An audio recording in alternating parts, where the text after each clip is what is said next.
ಅಬ್ಬರದ ಪ್ರಚಾರಕ್ಕೆ ಇವತ್ತು ಅಂತೂ ಇಂತೂ ತೆರೆ ಬಿದ್ದಿದೆ. 14 ಕ್ಷೇತ್ರಗಳಿಗೆ ಮೊದಲ ಹಂತದ ಚುನಾವಣೆಗೆ ಇನ್ನು ಒಂದೇ ದಿನ ಬಾಕಿ ಇದೆ. 26ಕ್ಕೆ ಎಲೆಕ್ಷನ್. ಸೊ ಇವತ್ತಿನಿಂದ ಬಹಿರಂಗ ಮತದಾನ ಎಲ್ಲವೂ ಕೂಡ ಮುಕ್ತಾಯ ಆಯಿತು. ಅಬ್ಬರದ ಭಾಷಣ, ಪ್ರಚಾರ, ಆರೋಪ ಪ್ರತ್ಯಾರೋಪ ಇದೆಲ್ಲ ಕೂಡ ನಾವು ಕೇಳಿಸ್ಕೊಂಡ್ವಿ. ಆದರೆ ನೀವು ಮತದಾನ ಮಾಡೋದಕ್ಕೆ ಎಷ್ಟರ ಮಟ್ಟಿಗೆ ಸಿದ್ಧರಾಗಿದ್ದೀರಿ, ಎಷ್ಟು ನಿಮಗೆ ಜಾಗೃತಿ ಇದೆ, ಎಷ್ಟು ಅರಿವಿದೆ, ಈ ಕುರಿತಾಗಿ ಪ್ರಕ್ರಿಯೆ ಏನು, ಹಾಗಾದರೆ ಹೇಗೆ ನಿಮ್ಮ ಮತಗಟ್ಟೆಯನ್ನು ನೀವು ತಿಳ್ಕೊಳ್ಬೇಕು, ಯಾವೆಲ್ಲ ಡಾಕ್ಯುಮೆಂಟ್ಸ್ ಬೇಕು, ಸೊ ಹೀಗೆ ಬಹಳ ಮುಖ್ಯವಾದ ವಿಚಾರವನ್ನೇ ನಾವು ತಿಳ್ಕೊಂಡಿರೋದಿಲ್ಲ. ಆ ಕುರಿತಾಗಿ ಜಾಗೃತಿ ಮೂಡಿಸೋದಕ್ಕೆ ಅಂತಲೇ ಇವತ್ತಿನ ಜಿ ಸಂವಾದದಲ್ಲಿ ಈ ವಿಚಾರಗಳನ್ನು ನಿಮ್ಮ ಮುಂದೆ ಇಡುವಂತಹ ಪ್ರಯತ್ನವನ್ನು ಮಾಡ್ತಾ ಇದ್ದೀವಿ. ಇದೇ ಈ ಹೊತ್ತಿನ ವಿಶೇಷ ಮತ ಜಾಗೃತಿ ಮತದಾನ ಮಾರ್ಗದರ್ಶಿ.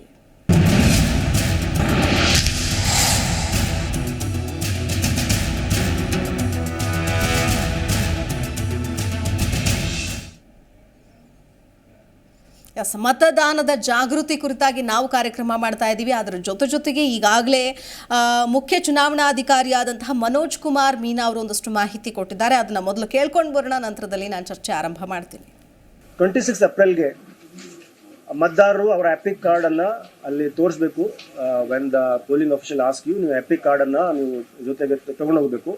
By chance for any reason ನಿಮಗೆ ಆ ದಿವಸ ಎಪಿಕ್ ಕಾರ್ಡ್ ಕೈಗೆ ಸಿಗಲಿಲ್ಲ ಅಂದರೆ ಯಾವ ಆಲ್ಟರ್ನೇಟ್ ಡಾಕ್ಯುಮೆಂಟ್ ಬಳಸಿ ನೀವು ಮತ ಚಲಾಯಿಸ್ಬೋದು ಅಂತ ಅದನ್ನು ಲಿಸ್ಟ್ ಮಾಡಿದ್ದೀವಿ.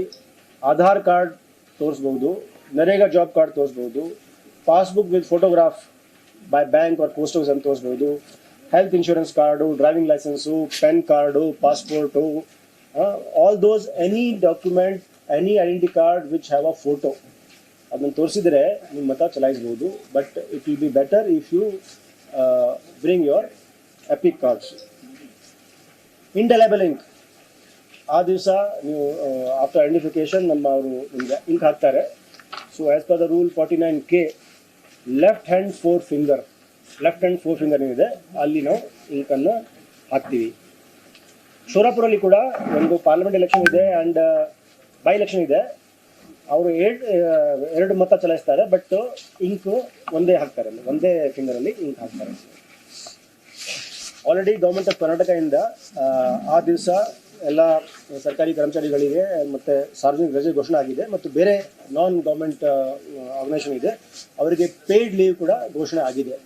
ಮತ್ತು ನಾವು ನಮ್ಮ ಲೇಬರ್ ಆಫೀಸರ್ಸ್ಗೆ ಮತ್ತು ಅದರ್ಸ್ಗೆ ಎಲ್ಲ ಹೇಳಿದ್ದೀವಿ, ಈ ಪ್ರಕಾರ ಯಾವುದು ಅಲ್ಲಿ ಉಲ್ಲಂಘನೆ ಇದ್ದರೆ ನೀವು ನಿಮ್ಮ ಕಾನೂನು ಪ್ರಕಾರ ಕ್ರಮ ತಗೋಬೋದು ಅಂತ. ಇದು ನಮ್ಮ ಚುನಾವಣಾ ಆ್ಯಪ್ ಇದೆ. ಈ ಚುನಾವಣಾ ಆ್ಯಪಿಂದ ಅದನ್ನು ಹೇಳ್ತೀವಿ. ಸೊ ಚುನಾವಣಾ ಆ್ಯಪಲ್ಲಿ ಎಸ್ಪೆಷಲಿ ದ ಅರ್ಬನ್ ಕಾನ್ಸ್ಟಿಟ್ಯೂನ್ಸಿಗೆ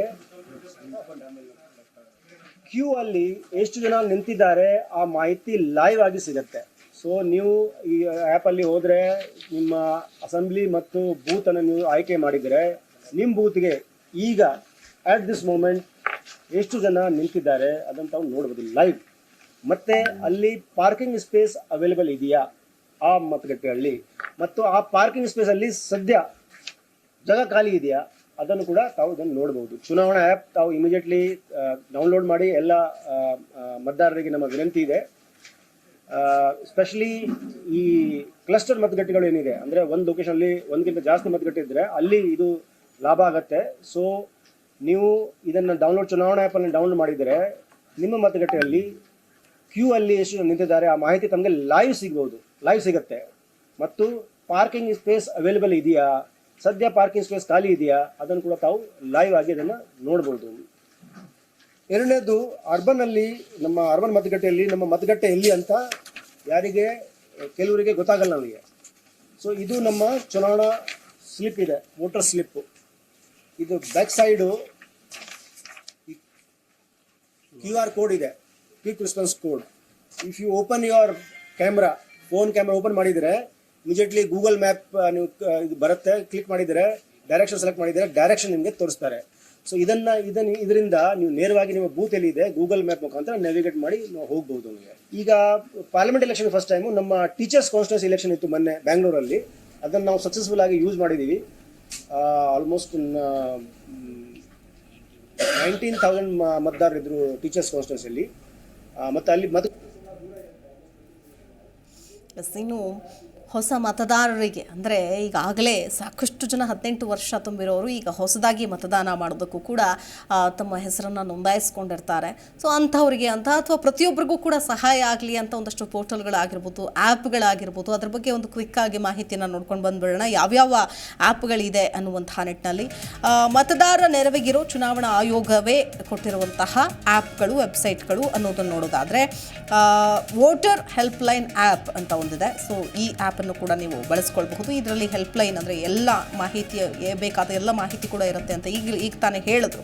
ಇನ್ನೊಂದು KYC ಆ್ಯಪ್ ಇದೆ, ಮತ್ತೊಂದು ಸಿ ವಿಜಿಲ್ ಆ್ಯಪ್ ಇದೆ. ಸೊ ನಿಮ್ಮ ಅಕ್ಕಪಕ್ಕದಲ್ಲಿ ಯಾವುದೇ ರೀತಿಯಾದಂತಹ ಕ್ರಮ ನಡೀತಾ ಇದ್ರು, ಹಣ ಹಂಚಿಕೆ ಮಾಡ್ತಾ ಇದ್ರು, ಇದು ಯಾವುದೇ ಇದ್ರೂ ಕೂಡ ನೀವು ಸಿ ವಿಜಿಲ್ ಆ್ಯಪ್ನ ಮೂಲಕ ನೀವು ಅಪ್ಲೋಡ್ ಮಾಡ್ಬೋದು ಅಥವಾ ಕಂಪ್ಲೇಂಟನ್ನು ರೈಸ್ ಮಾಡಬಹುದು. ಇನ್ನು ವೋಟರ್ ಪೋರ್ಟಲ್ ವೆಬ್ಸೈಟ್ ಅಂತ ಇದೆ. ಸೊ ಅಲ್ಲೂ ಕೂಡ ಮಾಹಿತಿಯನ್ನು ಪಡೆದುಕೊಳ್ಬಹುದು. ವೋಟರ್ ಪೋರ್ಟಲ್ ಅಂತಾನೆ ಒಂದಿದೆ. ಇನ್ನು ಸ್ವೀಪ್ ವೆಬ್ಸೈಟ್ ಅಂತ ಇದೆ. ಸೊ ಇಷ್ಟು ಕೂಡ ಚುನಾವಣಾ ಆಯೋಗವೇ ಅಧಿಕೃತವಾಗಿ ಕೊಟ್ಟಂತಹ ಆ್ಯಪ್ಗಳು. ಸೊ ಮತದಾನ ಪ್ರಕ್ರಿಯೆ ಬಗ್ಗೆ, ಮತಗಟ್ಟೆ ಮಾಹಿತಿ ಬಗ್ಗೆ, ಏನು ಮಾಡಬೇಕು ಏನು ಮಾಡಬಾರ್ದು, ಹಲವು ಆ್ಯಪ್ಗಳು, ವೆಬ್ಸೈಟ್ಗಳು. ಇನ್ನು ಮತದಾರರ ಗುರುತು ರಿಜಿಸ್ಟ್ರೇಷನ್ಗೆ ಅಂತಲೇ ವೆಬ್ಸೈಟು. ಇನ್ನು ವಿಕಲಚೇತನರಿಗೆ ಸಕ್ಷಮ್ ಅನ್ನೋ ಒಂದು ಆ್ಯಪ್ ಇದೆ, ಅದು ನೆರವಾಗುತ್ತೆ. ಮತದಾನ ಕೇಂದ್ರವನ್ನು ಹುಡುಕೋದಕ್ಕೂ ಸಹಾಯ ಆಗುತ್ತೆ. ಅಭ್ಯರ್ಥಿಗಳ ಹಿನ್ನೆಲೆ ಬಗ್ಗೆ ಕೂಡ ಮಾಹಿತಿ ಪಡಿಬೋದು.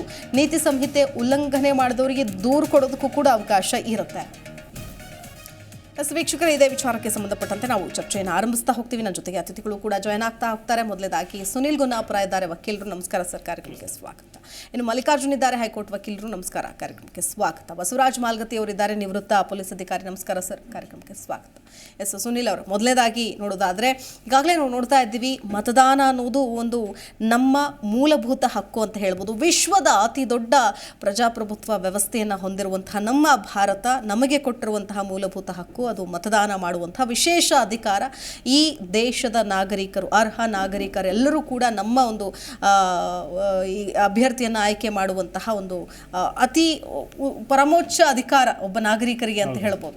ಸೊ ಆದರೆ ಎಷ್ಟೋ ಒಂದು ಗಡಿಬಿಡಿಯಲ್ಲಿ ಎಷ್ಟೋ ಅಡೆತಡೆಗಳಾಗುತ್ತೆ, ಸಮಸ್ಯೆಗಳಾಗುತ್ತೆ, ಎಷ್ಟು ಕ್ವೆಶನ್ಸ್ ಇರುತ್ತೆ. ಆ್ಯಕ್ಚುಲಿ ನಾವು ಹೋಗೋದು ವೋಟ್ ಹಾಕಿ ಬರೋದು ಅಷ್ಟೇ ಅಲ್ವಾ ಅಂತೀವಿ, ಬಟ್ ಅದಕ್ಕೆ ಹುಡುಕೋದು, ಮತಗಟ್ಟೆ ಮಿಸ್ ಆಗಿರುತ್ತೆ. ಕೊನೆ ಹಂತದಲ್ಲಿ ಈಗ ಎಕ್ಸಾಮಿಗೆ ಹೋಗೋ ಕೊನೆ ವಿದ್ಯಾರ್ಥಿ ಹೆಂಗೆ ಹೋಗಿರ್ತಾರೋ ಕೊನೆ ಕ್ಷಣದಲ್ಲಿ ಏನು ಅದೇ ಥರನೇ ಒಂದಷ್ಟು ಅಟ್ಲೀಸ್ಟ್ ರೆಡಿ ಮಾಡ್ಕೊಳ್ಬೇಕು ಅಂತ. ಬಟ್ ಇದು ಎಲ್ಲರಿಗೂ ಸಾಧ್ಯ ಆಗೋದಿಲ್ಲ ಅನ್ನೋದು ಏನು ಹೇಳ್ತೀರಿ? ಮೊದಲನೇದಾಗಿ ನಮ್ಮ ಭಾರತದ ಪ್ರಜಾಪ್ರಭುತ್ವ ವ್ಯವಸ್ಥೆಯಲ್ಲಿ ಮತದಾರ ಪ್ರಭು ಹೋಗೋದೇ ಚುನಾವಣೆ ಸಂದರ್ಭದಲ್ಲಿ.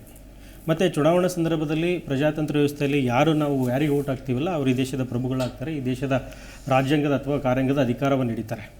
ನಾವು ಭಾರತದ ಪ್ರಜಾತಂತ್ರದ ವ್ಯವಸ್ಥೆಯನ್ನು ತುಂಬ ಗಂಭೀರವಾಗಿ ಯಾಕೆ ಪರಿಗಣಿಸಬೇಕಪ್ಪ ಅಂದರೆ 1947ಕ್ಕೂ ಮೊದಲು ಕೂಡ ಈ ದೇಶದಲ್ಲಿ ಪ್ರಾಂತೀಯ ಚುನಾವಣೆ ಪದ್ಧತಿ ಅಂತ ಸಂದರ್ಭದಲ್ಲಿ ಏನು 1950ರಲ್ಲಿ ಏನು ಸಾರ್ವತ್ರಿಕ ಚುನಾವಣೆ ನಡೆದು 2024 ಚುನಾವಣೆ ನಡೀತಿದೆಯಲ್ಲ, ಭಾರತದಲ್ಲಿ ಸ್ವತಂತ್ರ ಸಿಗೋಗಿಂತ ಮೊದಲು ಎಲ್ಲರಿಗೂ ಮತದಾನ ಪದ್ಧತಿ ಅನ್ನೋದ್ರೆ ಯಾರಿಗಿತ್ತು ಯಾರಿಗಿಲ್ಲ ಅನ್ನೋದು ತುಂಬ ಮುಖ್ಯ ಮೇಡಮ್.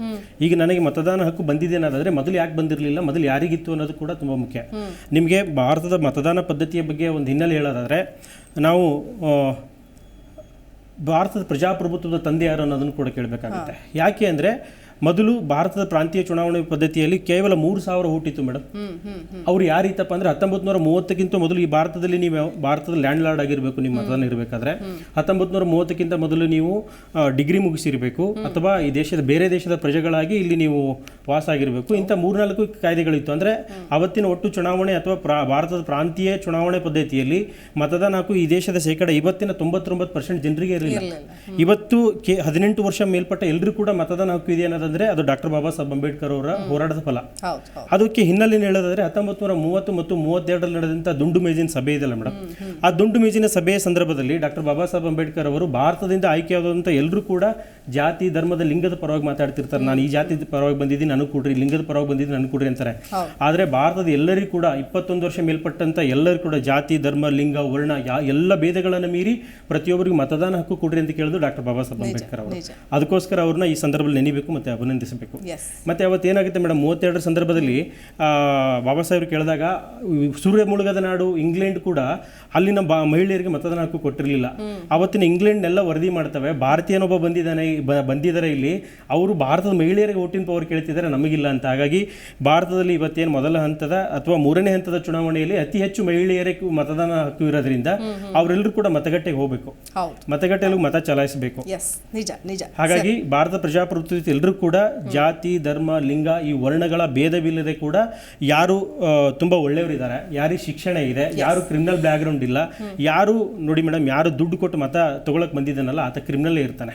ಹಾಗಾಗಿ ಯಾರು ಈ ದೇಶ ನಮಗೆ ಶಿಕ್ಷಣ ಕೊಡ್ತೀನಿ, ಉದ್ಯೋಗ ಕೊಡ್ತೀನಿ, ನಿಮಗೆ ಯೋಚನೆ ಮಾಡಿ ಮಾಡಬೇಕು, ವೋಟ್ ಮಾಡಬೇಕು ಅಂತ ಹೇಳ್ತೀರಿ. ಅದು ಸೆಕೆಂಡ್ರಿ, ಅದನ್ನ ಮತ್ತೆ ಮಾತನಾಡೋಣ. ಎಸ್ ಮಲ್ಗತಿ ಸರ್, ಅಂದ್ರೆ ಮತದಾರನ ಆಯ್ಕೆ ಮಾಡುವ ಮೂಲಕ ನಮ್ಮ ರಾಷ್ಟ್ರದ ಪಥವನ್ನ ನಾವು ರೂಪಿಸೋದಕ್ಕೆ ಅವಕಾಶ, ಒಂದು ಮಹೋನ್ನತ ಅವಕಾಶ ಅಂತ ಹೇಳ್ಬೋದು. ಒಂದು ರೀತಿಯಾಗಿ ಇದು ನಾಗರಿಕ ಸಮಾಜದ ಹಬ್ಬ ಅಂತಾನೆ ಹೇಳ್ಬೋದು. ಬಟ್ ಆದರೆ ಎಷ್ಟೋ ಜನ ವೋಟ್ ಹಾಕೋದಕ್ಕೆ ಇನ್ನೂ ಕೂಡ ಹೋಗೋದಕ್ಕೆ ಹಿಂದೂ ಮುಂದೆ ನೋಡ್ತಾರೆ. ಈಗ ಹೋದ್ರಾಯ್ತು, ಆಮೇಲೆ ಹೋದ್ರಾಯ್ತು, ಸಾಯಂಕಾಲ ಹೋದ್ರಾಯ್ತು ಅನ್ನೋರ ಜೊತೆಗೆ ಟ್ರಿಪ್ ಹೋಗೋಣ ಅನ್ನೋರು ಒಂದಷ್ಟು ಹಂತ. ಸೊ ಇದೆಲ್ಲದ್ರ ಜೊತೆಗೆ ವೋಟ್ ಹಾಕಬೇಕು ಅನ್ನೋರಿಗೆ ಒಂದಷ್ಟು ಡೈರೆಕ್ಷನ್ಸ್ ಇರೋದಿಲ್ಲ, ಅಥವಾ ಇನ್ನೇನೋ ಅಯ್ಯೋ ಬೂತ್ ಹುಡ್ಕೊಂಡು ಹೋಗಬೇಕು ಎಲ್ಲಿದೆಯೋ ಆಯಿತಾ. ಬೆಂಗಳೂರಿನಲ್ಲಿರೋರಿಗೆ ಟ್ರಾಫಿಕ್ ಸಮಸ್ಯೆ, ಬಿಸಿಲಿನ ಸಮಸ್ಯೆ, ವಯೋವೃದ್ಧರಿರ್ತಾರೆ, ಹೀಗೆ ಹಲವಾರು ಸಮಸ್ಯೆಗಳು. ಏನು ಹೇಳ್ತೀರಿ ಸರ್? ಎಲೆಕ್ಷನ್ ಉದ್ದೇಶ ಮತ್ತು ಮುಖ್ಯವಾಗಿ ಪೊಲೀಸರ ಉದ್ದೇಶ ಅಂದರೆ ಫ್ರೀ ಆ್ಯಂಡ್ ಫೇರ್ ಮತ್ತು ಟ್ರಾನ್ಸ್ಪರೆಂಟ್ ಇಲೆಕ್ಷನ್. ಇದು ಮೂರು ಇಂಪಾರ್ಟೆಂಟ್ ಎಲೆಕ್ಷನ್ನಲ್ಲಿ. ಫ್ರೀ ಆ್ಯಂಡ್ ಫೇರ್ ಜೊತೆಗೆ ಟ್ರಾನ್ಸ್ಪರೆಂಟ್, ಇವು ಮೂರು ಮುಖ್ಯವಾಗಿ ನಾವು ಗಮನದಲ್ಲಿಟ್ಟುಕೊಂಡು ಎಲೆಕ್ಷನ್ ನಡೆಸಬೇಕಾಗ್ತದೆ, ಬಂದೋಬಸ್ತನ್ನು ಮಾಡಬೇಕಾಗ್ತದೆ. ಇದರಲ್ಲಿ ಅನೇಕ ರೀತಿಯ ಒತ್ತಡ ಮತ್ತು ಟೆನ್ಷನ್ನು, ಗಲಾಟೆ ಆಗುವಂಥ ಸಂಭವನೆ ಇರ್ತದೆ ಎಲೆಕ್ಷನ್ದಲ್ಲಿ. ಅದಕ್ಕೆ ಸರ್ಕಾರದವರು, ಎಲೆಕ್ಷನ್ ಕಮಿಷನ್ ಏನು ಮಾಡಿದ್ದಾರೆ, ಪ್ರತಿಯೊಂದು ಬೂತ್ಲಿಂದ 100 ಮೀಟರ್ವರೆಗೂ ಒಂದು ಲೈನ್ ಮಾಡಿರ್ತೀವಿ ನಾವು. ಆ ಲೈನ್ ಬಿಟ್ಟು ಯಾರೂ ಒಳಗಡೆ ಬರಬಾರ್ದು. 100 ಮೀಟರ್ ಬೂತ್ನಿಂದ 100 ಮೀಟರ್ವರೆಗೂ ಒಂದು ಲೈನನ್ನು ಹಾಕಿಸಿರ್ತೀವಿ. ಆ ಲೈನ್ ಬಿಟ್ಟು ಯಾರೂ ಒಳಗೆ ಬಂದು ಗಲಾಟೆ ಮಾಡಬಾರ್ದು ಅಥವಾ ಪ್ರಚಾರ ಮಾಡಬಾರ್ದು. ಹೊರಗಡೆ ಏನಾದರೂ ಮಾಡ್ಕೊಳ್ಳಿ, ಹೊರಗಡೆ ನಮಗೆ ಅಬ್ಜೆಕ್ಷನ್ ಇಲ್ಲ, ಆದರೂ ಓಪನ್ ಪ್ರಚಾರ ಮಾಡುವಂಗಿಲ್ಲ, ಅಲ್ಲಿ ಇರುವುದೇ ಇಲ್ಲ. ಮತ್ತು ಎಲೆಕ್ಷನ್ದಲ್ಲಿ ನಾವು ಕ್ಯೂ ಸಿಸ್ಟಮನ್ನು ಮಾಡ್ತೇವೆ. ಲೇಡೀಸ್ ಸಪ್ರೇಟ್ ಮಾಡ್ತೇವೆ, ಜೆಂಟ್ಸ್ ಸಪ್ರೇಟ್ ಮಾಡ್ತೇವೆ. ಯಾರು ಅಂಗವಿಕಲರು, ಯಾರು ವಯಸ್ಸಾದವರು ಇರ್ತಾರೆ ಅವರಿಗೆ ಮುಂಚೆ ಅವಕಾಶವನ್ನು ಕೊಡ್ತೇವೆ. ಸೊ ಯಾವುದೇ ರೀತಿ ಗಲಾಟೆ ಆರದಾಗ ನೋಡ್ಕೊಳ್ಳೋದು ನಮ್ಮ ಪೊಲೀಸರ ಕರ್ತವ್ಯ, ಅದನ್ನು ಮಾಡ್ತೇವೆ. ಇನ್ನು ಎರಡನೇದಂತಂದರೆ ಭಾಳ ಅನೈತಿಕ ಮತ್ತು ಅವ್ಯವಹಾರ ನಡೆಯುವಂಥ ಸಂದರ್ಭ ಎಲೆಕ್ಷನ್ ಟೈಮ್ನಲ್ಲಿ ಇರ್ತದೆ. ಬೇಕಂತೆ ಗಲಾಟೆ ಮಾಡಿಸೋದು, ಯಾರು ಅವ್ರಿಗೆ ಓಟ್ ಬಿಡೋದಿಲ್ಲ ಅಂತ ಏನು ಗೊತ್ತಾಗ್ಬಿಡ್ತದೆ. ಆ ಸಿಚುವೇಶನ್ ನೋಡಿದ್ರೆ ಎಲ್ಲಿದ್ದಂಥ ರಾಜಕೀಯ ವ್ಯಕ್ತಿಗಳಿಗೆ, ಪರಿಣಿತ ವ್ಯಕ್ತಿಗಳಿಗೆ, ಯಾವಾಗಲೂ ಎಲೆಕ್ಷನ್ ಮಾಡುವಂಥ ರಾಜಕೀಯ ಮುಖಂಡರುಗಳಿಗೆ ಗೊತ್ತಾಗ್ಬಿಡ್ತದೆ ಅಟ್ಮಾಸ್ಫಿಯರ್ ನೋಡಿ. ಈ ಬೂತ್ನಲ್ಲಿ ನನಗೆ ಬರ್ತದೆ ಇಲ್ಲೋ, ಈಗ ಬರೋದಿಲ್ಲ ಅಂತ ಒಂದು ಗ್ಯಾರಂಟಿ ಆದರೆ ಅಲ್ಲಿ ಗಲಾಟೆ ಮಾಡುವಂಥ ಸಂಭವ ಇರ್ತದೆ. ಬೇಕಂತೆ ಗಲಾಟೆ ಮಾಡಿಸ್ತಾರೆ. ಅಂದರೆ ರೀ ಇಲೆಕ್ಷನ್ ಆಗಲಿ ಅಂತ ಬೇಕಂತೆ ಬಂದು ಒಳಗೆ ಒಮ್ಮೆಲೆ ಒಂದು 100 ಜನ ಹೊಕ್ಬಿಡೋದು, ಬೂತ್ ಡೆಬ್ಬಿಯನ್ನು ಕಿತ್ಕೊಳ್ಳೋದು, ಹೊರಗೆ ಬಂದು ಎಸೆಯೋದು, ಈ ಥರ ಗಲಾಟೆ ಮಾಡ್ತಿರ್ತಾರೆ. ಭಾಳಷ್ಟು ಗಲಾಟೆ ನೋಡಿದ್ದೀವಿ ನಾವು, ಸಾಕಷ್ಟು ಎಲೆಕ್ಷನ್ ಮಾಡಿದ್ದೇವೆ. ಸುಮಾರು 40 ವರ್ಷ ಸರ್ವಿಸ್ನಲ್ಲಿ ಒಂದು 10 ಎಲೆಕ್ಷನ್ ಮಾಡಿದ್ದೀವಿ ನಾವು. MLA ಎಲೆಕ್ಷನ್ ಆಗಲಿ, MP ಎಲೆಕ್ಷನ್ ಆಗಲಿ, ZP ಎಲೆಕ್ಷನ್ ಆಗಲಿ. ಇನ್ನು MP ಎಲೆಕ್ಷನ್ಗೆ ಅಷ್ಟೊಂದು ಗಲಾಟೆ ಇರೋದಿಲ್ಲ, ಅಷ್ಟೊಂದು ಟೆನ್ಸ್ ಇರೋದಿಲ್ಲ. ಇದು ಜುಡಿಸೆಕ್ಷನ್ ವೈಡ್ ಆಗಿರೋದ್ರಿಂದ, ಇಡೀ ಜಿಲ್ಲೆ ಇರೋದ್ರಿಂದ ಅಷ್ಟೊಂದು ಇರೋದಿಲ್ಲ. ನಮ್ಮಲ್ಲಿ ಪೊಲೀಸು ಮುಂಜಾಗ್ರತೆ ಕ್ರಮವಾಗಿ ನಾವು ಒಂದೊಂದು ಸ್ಟೇಷನ್ದಲ್ಲಿ normal polling booth, tension, hyper tension 3 ವಿಂಗಡಣೆ ಮಾಡಿರ್ತೀವಿ. ಯಾವ್ದು ಹೈಪರ್ ಟೆನ್ಷನ್ ಇರ್ತವೆ ಆ ಭಾಗದಲ್ಲಿ ಹೆಚ್ಚು ಕಾನ್ಸಂಟ್ರೇಟ್ ಮಾಡಿರ್ತೇವೆ. ಅಲ್ಲಿ ಸಬ್ ಇನ್ಸ್ಪೆಕ್ಟರ್ ಆಗಲಿ, ASI ಆಗಲಿ, 4 ಮಂದಿ ಪೊಲೀಸರಿಗೆ ಹೆಚ್ಚಿಗೆ ಹಾಕಿರ್ತವೆ ಹೈಪರ್ ಟೆನ್ಷನ್ದಲ್ಲಿ ಇದ್ದಲ್ಲಿ. ಎಲ್ಲಿ ಟೆನ್ಷನ್ ಇರ್ತದೆ ಅಲ್ಲಿ ಇಬ್ಬರಿಗೆ ಹವಾಲ್ದಾರು ಮತ್ತು 2 ಪೊಲೀಸ್ ಹಾಕಿರ್ತೇವೆ. ಅಥವಾ ಅಷ್ಟೊಂದು ಸ್ಟ್ರೆಂತ್ ನಮ್ಮಲ್ಲಿ ಇಲ್ಲ. ಪೊಲೀಸ್ ನಾವು ರಿಟೈರ್ಡ್ ಮಂದಿ ತಗೋತೇವೆ, ಹೋಮ್ ಗಾರ್ಡ್ ತಗೋತೇವೆ. ಹೀಗೆ ಸಾಕಷ್ಟು ಜನರು ಯಾರು ವಾಲಂಟಿಯರ್ಸ್ ಇರ್ತಾರೆ, NCC ಹುಡುಗಿಸ್ ತಗೊಂಡು ನಾವು ಎಲೆಕ್ಷನ್ ಮಾಡಿದ್ದೇವೆ. ಇವನ್ 75ದಲ್ಲಿ 76ನಲ್ಲಿ ನಾವು ಫಸ್ಟ್ ಎಲೆಕ್ಷನ್ ಮಾಡಿದ್ವಿ, ಎಮರ್ಜೆನ್ಸಿ ಎಲೆಕ್ಷನ್ದಲ್ಲಿ. ಅವಾಗ ಎಮರ್ಜೆನ್ಸಿ ಟೈಮ್ದಲ್ಲಿ 77ದಲ್ಲಿ ಅವಾಗ ಅಂತೂ ಯಾರು ಸಿಗ್ತದೆ ನಮಗೆ. ಇವನ್ NCC ಹುಡುಗ ಕರ್ಕೊಂಡು ನಾವು ಎಲೆಕ್ಷನ್ ಮಾಡಿದ್ವಿ. ಅಷ್ಟೊಂದು ಇದು ಇತ್ತು. ಆದರೂ ಭಯ ಇತ್ತು ಪೊಲೀಸರು ಆಗಿನ ಕಾಲದಲ್ಲಿ. ಈಗ ಬಿಡ್ರಿ, ಈಗ ಯಾರು ಕೇರ್ ಮಾಡೋದಿಲ್ಲ. SP ಹೋದ್ರೆ ಕೇರ್ ಮಾಡೋದಿಲ್ಲ, DCP ಹೋದ್ರೆ ಕೇರ್ ಮಾಡೋದಿಲ್ಲ. ಇಂಥ ಒಂದು ಪರಿಸ್ಥಿತಿ ಇರ್ತದೆ. ಅನೇಕ ಅವ್ಯವಹಾರಗಳು ನಡೀತಿರ್ತವೆ ಎಲೆಕ್ಷನ್ ಟೈಮ್ನಲ್ಲಿ. ಎಲೆಕ್ಷನ್ ಟೈಮ್ನಲ್ಲಿ ಅಲ್ಲಿ ಏನು ಮಾಡ್ತಾರೆ, ಎಲೆಕ್ಷನ್ 1 ವಾರ ಮುಂಚೆನೇ ಕೆಲವೊಂದು ಗುಂಡಾಗಳು ಮೊದಲು ಇದು ಹೊತ್ತು ಸಿಕ್ಕ ಹೊಡೆಯೋದಿತ್ತು. ಅದು ಎಲ್ಲರೂ ಪರವಾಗಿ ಒಬ್ಬನೇ ಹೋಗಿ ಸಿಕ್ಕ ಹೊಡೆಯೋದು, ಒಬ್ಬನೇ ಹೋಗಿ ಹೊಡೆಯೋದು ಒಂದೇ ತನಕ ಆ ಥರ ಇತ್ತು. ಈಗ ಬೇರೆ ಸಿಸ್ಟಮ್ ಬಂದಿದೆ. ಈಗ ಶಾಯಿ ಹಾಕ್ಸ್ತಾರೆ, ಎಲೆಕ್ಷನ್ ಯಾರು ದುಡ್ಡು ತಗೊಂಡಿರ್ತಾರೆ ಅವ್ರಿಗೆ ಅಡ್ವಾನ್ಸ್ ಆಗಿ ಅವರೇ ಶಾಯಿ ಹಚ್ಚಿಬಿಡ್ತಾರೆ. ಎಲೆಕ್ಷನ್ ಹೋಗಬಾರ್ದಂತ, ಅವ್ನು ಓಟ್ ಹಾಕ್ಬಾರ್ದಂತ. ಕರೆಕ್ಟ್. ಅವ್ನು ಶಾಯಿ ಯಾಕಂದ್ರೆ ಅವನು ಬೇರೆ ಪಾರ್ಟಿಗೆ ತನ್ನ ಪಕ್ಷಕ್ಕೆ ಹಾಕೋದಿಲ್ಲ ಅಂತ ಅನ್ನೋದು ಗ್ಯಾರಂಟಿ ಇರ್ತದೆ. ಅದಕ್ಕೆ ಅವ್ನು ಓಟ್ ಅವಶ್ಯಕತೆ ಇಲ್ಲ ಅಂತ ತಿಳ್ಕೊಂಡು ಬೇರೆಯವ್ರಿಗೆ ಸಹ ಇವನು ಓಟ್ ಹೋಗಬಾರ್ದಂತ ಅವನಿಗೆ ಶಾಯಿ ಹಚ್ಚಿಬಿಡ್ತಾರೆ. ಎಸ್ ಸರ್, ಮಾತಾಡ್ತೀನಿ. ಓಕೆ ಮಲ್ಲಿಕಾರ್ಜುನ್ ಅವರು, ಅಂದರೆ ಇಲ್ಲಿ ಮತಗಟ್ಟೆಯ ಮಾಹಿತಿಯನ್ನು ಪಡೆಯುವುದು ಬಹಳ ಇಂಪಾರ್ಟೆಂಟ್. ನಮ್ಮ ಕೊನೆ ಕ್ಷಣದಲ್ಲಿ ಈಗ ಹೆಂಗೆ ಲಾಸ್ಟ್ ಮೂಮೆಂಟಲ್ಲಿ ಎಕ್ಸಾಮನ್ನು ಎಲ್ಲಿ ಸೆಂಟರ್ ಇದೆ ಅಂತ ನೋಡ್ಕೊಳ್ತೀವೋ ಹಾಗೆ ಕೊನೆ ಕ್ಷಣದಲ್ಲಿ ನಾವು ಏನೋ ಚೆಕ್ ಮಾಡೋಕೆ ಹೋಗ್ತೀವಿ. ಬಟ್ ಅಟ್ಲೀಸ್ಟ್ ನಾಳೆ ಒಂದಿನ ಅವಕಾಶ ಇರುತ್ತೆ ಮುಂಚಿತವಾಗಿಯೇ ಎಲ್ಲಿದೆ ಅಪ್ಪ ಅಡ್ರೆಸ್ ಇದೆ ಅಂತ. ಈಗ ಸದ್ಯಕ್ಕೆ ಚುನಾವಣಾ ಆಯೋಗದವರು ಒಂದು ಅದ್ಭುತವಾದ ಕೆಲಸ, ಒಂದು QR ಕೋಡನ್ನು ಕೊಡುವಂತಹ ಕೆಲಸ. ನಿಮ್ಮ ಮತಗಟ್ಟೆ ಎಲ್ಲಿ ಬರುತ್ತೆ, ಸೊ ಅದ್ರ ಡೈರೆಕ್ಷನ್ ಏನು ಅದನ್ನ ಸ್ಕ್ಯಾನ್ ಮಾಡಿದ್ರೆ ಗೊತ್ತಾಗುತ್ತೆ ಅಂತ. ಸ್ವಲ್ಪ ಅಪ್ಗ್ರೇಡ್ ಆಗ್ತಾ ಯಾಕಂದರೆ ಹೆಚ್ಚು ಹೆಚ್ಚು ಮತದಾನ ಮಾಡಿಸೋದೇ ಇದು ಮೂಲ ಉದ್ದೇಶ, ಗುರಿ ಅನ್ನೋದು. ಏನು ಹೇಳ್ತೀರಿ ಇದ್ರ ಬಗ್ಗೆ? ಏನಾಗಿದೆ ಅಂದರೆ ಈಗ ಎಲ್ಲ ಸೋಷಿಯಲ್ ಮೀಡಿಯಾದಲ್ಲಿ ಎಲ್ಲ ಈಗ ಬರುವಂಥ ಹೊಸ ಜನ್ರೇಷನ್ ಏನಿದೆ ಎಲ್ಲರಿಗೂ ಒಂದು ಅವೇರ್ ಇರುತ್ತೆ. ಸ್ಮಾರ್ಟ್ ಫೋನ್ನ ಹೆಂಗೆ ಯೂಸ್ ಮಾಡಬೇಕು ಏನು ಎತ್ತ ಎಲ್ಲ ಈ ಒಂದು QR ಸ್ಕ್ಯಾನ್ ಈಗ ಆಲ್ರೆಡಿ ಎಲ್ಲ ಡಿಜಿಟಲ್ ಇಂಡಿಯಾ ಆಗಿದೆ. ಬಟ್ ಮತದಾನ ಮಾಡಲಿಕ್ಕೆ ಈ QR ಕೋಡ್ಗಳು ತುಂಬಾ ಸಹಾಯಕ ಆಗುತ್ತೆ ಅನ್ನೋದು ನನ್ನೊಂದು ಅಭಿಪ್ರಾಯ. ಹಾಗಾಗಿ ಏನಾಗುತ್ತೆ, ಎಲ್ಲರೂ ಪ್ರಜ್ಞಾವಂತರಿದ್ದಾರೆ. ಅಪ್ ಟು ಅವ್ರು ಒಂದು 18 ಆಯ್ತು ಅಂದ್ರೆ ಅವರು ಮತದಾನ ರಿಜಿಸ್ಟರ್ ಮಾಡಿರ್ತಾರೆ. ವೋಟ್ ಹಾಕ್ಲಿಕ್ಕೆ ಏನೇನು ದಾಖಲೆಗಳನ್ನ ತಗೊಂಡು ಹೋಗ್ಬೇಕು ಅನ್ನೋದೊಂದು ಬೇಸಿಕ್ ಮಾಹಿತಿ ಇದ್ದಿದೆ. ಹಾಗಾಗಿ ಆ ಊರಿನ ಸರ್ಕಾರಿ ಶಾಲೆಗಳಲ್ಲಿ ಏನು ಮತದಾನ ನಡೀತೋ ಸೂಕ್ತವಾದ ದಾಖಲೆಗಳನ್ನ ತಗೊಂಡೋಗಿ ಸ್ಪಷ್ಟವಾದ ನಿಖರವಾದ ಮಾಹಿತಿಯ ಒಳಗೊಂಡು ಯಾವ ವ್ಯಕ್ತಿನ ಆಯ್ಕೆ ಮಾಡಬೇಕು ಅಂತ ಸದೃಢವಾಗಿ ಅವರು ಯೋಚನೆ ಮಾಡಿ ಒಂದು ಒಳ್ಳೆ ಮತದಾನ ಮಾಡಲಿಕ್ಕೆ ಈಗಿನ ಕಾಲಘಟ್ಟದಲ್ಲಿ ಡಿಜಿಟಲ್ ಏನು ಈಗ ನಮ್ಮ ಸೋಷಿಯಲ್ ಮೀಡಿಯಾದಲ್ಲಿ ತುಂಬಾ ಅವೇರ್ನ ಮೂಡಿಸಿದ್ದಾರೆ. ಆಲ್ರೆಡಿ ಶಾಲಾ ಕಾಲೇಜುಗಳಲ್ಲಿ ಈಗಲೂ ವಾರ್ತಾ ಇಲಾಖೆಯಿಂದ ನಾಟಕಗಳನ್ನ ಮಾಡ್ತಾ ಇದ್ದಾರೆ. ಎಲ್ಲಾ ಜಿಲ್ಲಾ ಕೇಂದ್ರಗಳಲ್ಲಿ ಬಸ್ ಮತ್ತೆ ನಮ್ಮ ಸರ್ಕಾರಿ ಬಸ್ಗಳಲ್ಲಿ ಜಾಹೀರಾತುಗಳನ್ನ ನೀಡಿದ್ದಾರೆ. ಆ ರೀತಿಯಾಗಿ ಈ ಸರಿ ಒಂದು ಒಳ್ಳೆ ಮತದಾನ ಆಗ್ಬೋದು ಅನ್ನೋದು ನಮ್ಮ ಒಂದು ಅಭಿಪ್ರಾಯ. ಓಕೆ ಎಸ್, ಮಾತಾಡ್ತೀನಿ. ಒಂದು ಸಣ್ಣ ಬ್ರೇಕ್ ತೊಗೊಂಬರ್ತೀನಿ. ವೀಕ್ಷಕರೇ, ಈಗಾಗಲೇ ಮತದಾನದ ಜಾಗೃತಿ ಮೂಡಿಸೋದಕ್ಕೆ ಚುನಾವಣಾ ಆಯೋಗ ಕೂಡ ಬಹಳಷ್ಟು ಕಸರತ್ತು ಮಾಡ್ತಾ ಇದೆ ಅಂತ ಹೇಳ್ಬೋದು. ಯಾಕಂತಂದ್ರೆ ಎಲ್ಲ ನಿಟ್ಟಿನಲ್ಲೂ ಎಲ್ಲ ವರ್ಗದ ಜನತೆ 18 ವರ್ಷ ಮೇಲ್ಪಟ್ಟ ಯಾವುದೇ ಜಾತಿ ಮತ ಧರ್ಮ ಯಾವುದನ್ನು ಕೂಡ ಲೆಕ್ಕಿಸದೆ ಪ್ರತಿಯೊಬ್ಬರಿಗೂ ಕೂಡ ಮತದಾನ ಮಾಡೋ ಅವಕಾಶ ಇರೋದ್ರಿಂದ ಎಲ್ಲರೂ ಕೂಡ ಬಂದು ಭಾಗವಹಿಸಲಿ, ಅಂದರೆ ಹೆಚ್ಚು ಹೆಚ್ಚು ಮತದಾನ ಆಗಲಿ ಅನ್ನೋದು ಅವರೊಂದು ಮೂಲ ಉದ್ದೇಶ ಅಂತ ಹೇಳ್ಬೋದು. ಸೊ ಈ ನಿಟ್ಟಿನಲ್ಲೂ ಕೂಡ ಒಂದಷ್ಟು ಜಾಗೃತಿ ಮೂಡಿಸುವಂತಹ ಕೆಲಸಗಳು ನಡೀತಾ ಇದೆ. ಬಟ್ ಆದರೆ ನಮ್ಮ ಜನತೆ ಎಷ್ಟರ ಮಟ್ಟಿಗೆ ಜಾಗೃತರಾಗ್ತಾ ಇದ್ದಾರೆ, ಎಷ್ಟು ಅರಿವಿದೆ, ಎಷ್ಟು ತಿಳುವಳಿಕೆ ಇದೆ? ಎಸ್, ಮತದಾನದ ಬಗ್ಗೆ ಜಾಗೃತಿ ಮೂಡಿಸ್ತಾ ಇದ್ದೀವಿ. ನಾನೊಂದಷ್ಟು ಪೋರ್ಟಲ್ಗಳನ್ನು ಹೇಳಿದೆ. ಸೊ ಯಾವ ರೀತಿಯಾಗಿ ಜನ ಇದ್ರ ಉಪಯೋಗವನ್ನು ಪಡೆದುಕೊಳ್ಬಹುದು, ಹೇಗೆ, ಅದ್ರ ಬಗ್ಗೆ ಏನು ಹೇಳ್ತೀರಿ? ನಮ್ಗೇನಂದರೆ ಬ್ರದರ್ ಹೇಳ್ದಂಗೆ ಆಲ್ರೆಡಿ ಇದು ಡಿಜಿಟಲ್ ಇಂಡಿಯಾ, ಎಲ್ಲರ ಕೈಯಲ್ಲಿ ಮೊಬೈಲ್ಗಳಿದ್ದಾವೆ. ಹಾಗಾಗಿ ಚುನಾವಣೆ ಸಂದರ್ಭದಲ್ಲಿ ಚುನಾವಣಾ ಓಟ್ ಆಗೋದು ಕೂಡ ಅದು ಗಮನಿಸಬೇಕಾಗ್ತದೆ. ಮೊದಲು ಓಟ್ಗೆ ಹೋಗ್ತಾರೆ, ಸುಮಾರು ಜನ EVM ಒತ್ತಿದಾಗ 2-3 ಹಂತಗಳಲ್ಲಿ ಪರಿಶೀಲನೆ ಮಾಡಬೇಕು ಮೇಡಮ್. ಒಂದೇದು ಅದನ್ನು ಒತ್ತಿದಾಗ ಅದು ಬೀಫ್ ಅಂತ ಸೌಂಡ್ ಬರ್ತದೆ ಇಲ್ಲ ಅಂತ ಚೆಕ್ ಮಾಡಬೇಕು. ಮತ್ತೆ ನಾನು ಹಾಕಿರ್ತಕ್ಕಂಥ ಓಟು ನಾನು ಹಾಕಿರ್ತಕ್ಕಂಥ ಅಭ್ಯರ್ಥಿ ಬಿದ್ದಿದೆಯಾ ಅಥವಾ ಬೇರೆ ಕಡೆ ಬಿದ್ದಿದೆ ಅಂತ ಗಮನಿಸಬೇಕು. ಇದು ಒಂದಂಥದ್ದು ಅವೇರ್ನೆಸ್ಸು. ಎರಡನೇದು, ಈ ಪೋರ್ಟಲ್ಗಳನ್ನು ನನ್ನ ಪ್ರಕಾರ ಸಾಮಾನ್ಯ ಜನ ಇದನ್ನು ಇನ್ಸ್ಟಾಲ್ ಮಾಡಿಕೊಂಡು ಯೂಸ್ ಮಾಡ್ತಾರೆ ಅನ್ನೋದನ್ನು ಪ್ರಾಕ್ಟಿಕಲೈಸ್ ಡೌಟ್ ಇದೆ ಮೇಡಮ್. ಹಾಗಾಗಿ ಚುನಾವಣಾ ಅವೇರ್ನೆಸ್ ಆಗ್ತದೆ ಅಂದರೆ ಸ್ವಯಂ ಸೇವಾ ಸಂಸ್ಥೆಗಳಿಂದ ತಮ್ಮಂಥ ಮೀಡಿಯಾಗಳಿಂದ ಮತ್ತು ಇದು ಏನು ಮೇಡಮ್ ಅದು ವಿದ್ಯಾರ್ಥಿಗಳಿಂದ ಮತ್ತು ಪ್ರಜಾಪ್ರಭುತ್ವ ಪರವಾಗಿರ್ತಕ್ಕಂಥ ಜನರಿಂದ ಮಾತ್ರ ಸಾಧ್ಯ. ಹಾಗಾಗಿ ಜನ ಈ ಚುನಾವಣೆಯಲ್ಲಿ ಈ ಪೋರ್ಟಲ್ಗಳು ಮಾಡಿದೆ, ಡೆಮೋಕ್ರಸಿ ಒಂದು ರೀತಿ ಡಿಜಿಟಲ್ ನಡೆದಿದೆ ಅನ್ನೋದಾದ್ರೆ ಗ್ರೇಟ್, ಸ್ವಾಗತ ಮಾಡೋಣ. ಇದ್ರ ಮಧ್ಯೆ ಪ್ರಾಕ್ಟಿಕಲ್ ಆಗಿ ಜನ ಎದುರಿಸ್ತಕ್ಕಂಥ ಸಮಸ್ಯೆಗಳೇನಾಗಿದೆಯಪ್ಪ ಅಂದರೆ, ಒಂದು ಕ್ಷೇತ್ರದಲ್ಲಿ ಇಬ್ರು ಕಳ್ಳರೇ ನಿಂತಿರ್ತಾರೆ, ಯಾರಿಗೂ ಹಾಕಬೇಕು ಅನ್ನೋ ಸಂದರ್ಭ ಬರಲ್ಲ. ಮತ್ತು ನಾವೇನಿವತ್ತು ಚುನಾವಣೆಗಳಲ್ಲಿ ಮತ ಮಾರಬಾರ್ದು, ಮತಗಳನ್ನು ಕೊಂಡ್ಕೋಬಾರ್ದು ಅಂತೆಲ್ಲ ಮಾತಾಡ್ತೀವಲ್ಲ, ಜನರಿಗೆ ಪ್ರಾಕ್ಟಿಕಲ್ ಆಗಿ ಈಗ ಇವರೊಬ್ರು ಯಾರೋ ಬಂದು ನಮ್ಮನ್ನು ದುಡ್ಡು ಕೊಡ್ತಾ ಇದ್ದಾರೆ, ನಾವು ತಗೊಳ್ಳಿಲ್ಲ ಅಂದರೆ ಇವ್ನು ನಮ್ಮ ವಿರೋಧ ಇದ್ದೀನಿ ಅನ್ನಂಗೆ ಆಗ್ತಾ ಇದೆ. ಹಾಗಾಗಿ ಜನ ಬಂದು ಡೆಮೋಕ್ರಸಿ ಸಿಸ್ಟಮಲ್ಲಿ ಒಂದು ವಿರೋಧಿ ಅಥವಾ ಯಾರೊಬ್ಬ ಕ್ರಿಮಿನಲ್ ಬ್ಯಾಕ್ಗ್ರೌಂಡ್ ಇರೋನಿಗೆ, ನೋಡಪ್ಪ ನೀನು ಕ್ರಿಮಿನಲ್ ಬ್ಯಾಕ್ಗ್ರೌಂಡ್ ಇರೋದ್ರೆ ನೀನು ವೋಟ್ ಹಾಕಲ್ಲ ಅಂತ ಹೇಳಬೇಕು. ಮತ್ತು ನಮ್ಮನ್ನು ದುಡ್ಡು ಯಾರು ಕೊಟ್ಟು ಖರೀದಿ ಮಾಡೋಕ್ಕೆ ಬರ್ತಾರಲ್ಲ, ಆ ಥರ ಡೆಮೋಕ್ರಸಿ ಅಪಾಯಕಾರಿ ವ್ಯಕ್ತಿ ಅಂತ ಗಮನಿಸಬೇಕಾಗ್ತದೆ. ವೋಟ್ ಮಾರಾಟ ಮಾಡೋದ್ರ ಜೊತೆಗೆ ವೋಟ್ ಮಾರಾಟ ಮಾಡಬಾರ್ದು. ಮತ್ತು ಯಾರು ಈ ದೇಶದ ಶಿಕ್ಷಣ ಪರವಾಗಿ ಇರ್ತಾರೆ, ಉದ್ಯೋಗದ ಪರವಾಗಿ ಅಂಥವ್ರಿಗೆ ಇರಬೇಕು. ಎರಡನೇದು, ಒಟ್ಟು ಈ ಡಿಜಿಟಲೀಕರಣ ಬಂದಿದ್ದು ಒಳ್ಳೇದೇ, ಆದರೆ ಈ ಎಲೆಕ್ಷನಲ್ಲಿ ಅದನ್ನು ಯೂಸ್ ಮಾಡಿಲ್ಲ ಅಂದರೆ ಮುಂದಿನ ಹಂತಗಳಲ್ಲಿ ಕೂಡ ಯೂಸ್ ಮಾಡ್ತಾರೆ. ಹೌದು ಸರ್. ಈಗ ಒಂದು ಕಡೆ ಏನು ಅಂತಂದರೆ, ಈ ಪ್ರಕ್ರಿಯೆ ಬಗ್ಗೆ ನಾವು ಎಷ್ಟೇ ಹೇಳಿದ್ರು ಕೂಡ ಈ ಘೋಸ್ಟ್ ವೋಟಿಂಗ್ ಅನ್ನೋದೇನಿದೆ ಅಂದರೆ, ಎರಡೆರಡು ಕಡೆ ಇನ್ನೂ ಕೂಡ ತಮ್ಮ ಮತದಾರರ ಲಿಸ್ಟ್ನಲ್ಲಿ ಮತ ಚಲಾವಣೆ ಮಾಡುವಂಥದ್ದು. ಆದರೆ ಎಷ್ಟೇ ಇದು ಮಾಡಿದ್ರು ಕೂಡ, ಅವೇರ್ನೆಸ್ ಮೂಡಿಸಿದ್ರು, ಫಿಲ್ಟರೇಷನ್ ಮಾಡಿದ್ರು ಕೂಡ ಇದನ್ನು ಕಂಪ್ಲೀಟಾಗಿ ಹೋಗ್ಲಾಡ್ಸೋದಕ್ಕೆ ಸಾಧ್ಯ ಆಗಿಲ್ಲ. ಏನು ಹೇಳ್ತೀರಿ ಇದ್ರ ಬಗ್ಗೆ? ಮೇಡಮ್, ಇದು ಕೂಡ ಡೆಮೋಕ್ರಸಿ ಸಿಸ್ಟಮ್ಗೆ ಅಗೇನೆಸ್ಟ್ ಆಗಿರ್ತಕ್ಕಂಥ ಪದ್ಧತಿ.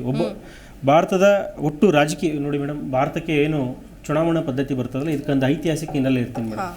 ಈ ಭಾರತಕ್ಕೆ ಡೆಮೋಕ್ರಸಿ ತಂದುಕೊಟ್ಟಂಥ ಡಾಕ್ಟರ್ ಬಾಬಾ ಸಾಹೇಬ್ ಅಂಬೇಡ್ಕರ್ ಅವರು ಒಂದಿನ ಪಾರ್ಲಿಮೆಂಟಲ್ಲಿ ತುಂಬ ನಗ್ತಾ ಬರ್ತಿದ್ರಂತೆ. ಅವತ್ತಿನ ಪಾರ್ಲಿಮೆಂಟ್ ಸದಸ್ಯರಾದ ಕೃಪಲಾನ್, ಯಾಕೆ ಅಂಬೇಡ್ಕರ್ ತುಂಬ ನಗ್ತಾ ಬರ್ತಿದ್ರಿ ಅಂತ ಬಾಬಾ ಸಾಹೇಬ್ ಕೇಳ್ತಾರಂತೆ.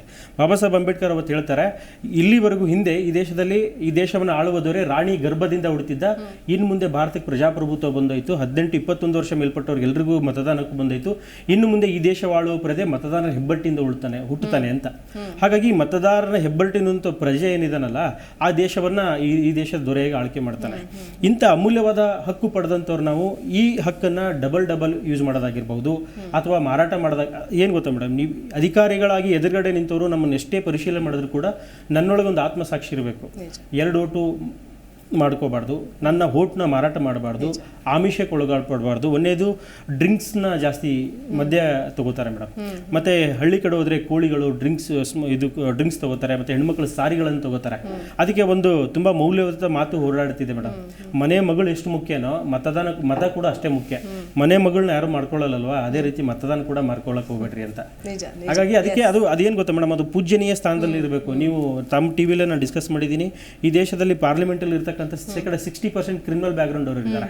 ಇಂಥವ್ರಿಗೆ ನಾವು ಮತ ಹಾಕೋದಕ್ಕಿಂತಲೂ ಈ ಡೆಮೋಕ್ರಸಿ ಸಿಸ್ಟಮ್ ಪರವಾಗಿ ನಾವು ಇರ್ಬೇಕನ್ನೋದಾದ್ರೆ ಒಳ್ಳೆ ಅಭ್ಯರ್ಥಿಗೆ ಹಾಕ್ಬೇಕು. ಇಲ್ಲ ಅನ್ನೋದಾದ್ರೆ ನೋಟ ಹಾಕೋದ್ರ ಮೂಲಕ ತಮ್ಮ ಮತದಾನದ ಶ್ರೇಷ್ಠತೆಯನ್ನು ಎತ್ತಿಡಬೇಕು ಅಂತ ಹೇಳ್ತೀನಿ. ಬಟ್ ನೋಟ ಹಾಕೋದ್ರಿಂದ ಏನೋ ಒಂದು ಬದಲಾವಣೆ ಆಗುತ್ತೆ ಮಾಲ್ಗತಿ ಸರ್.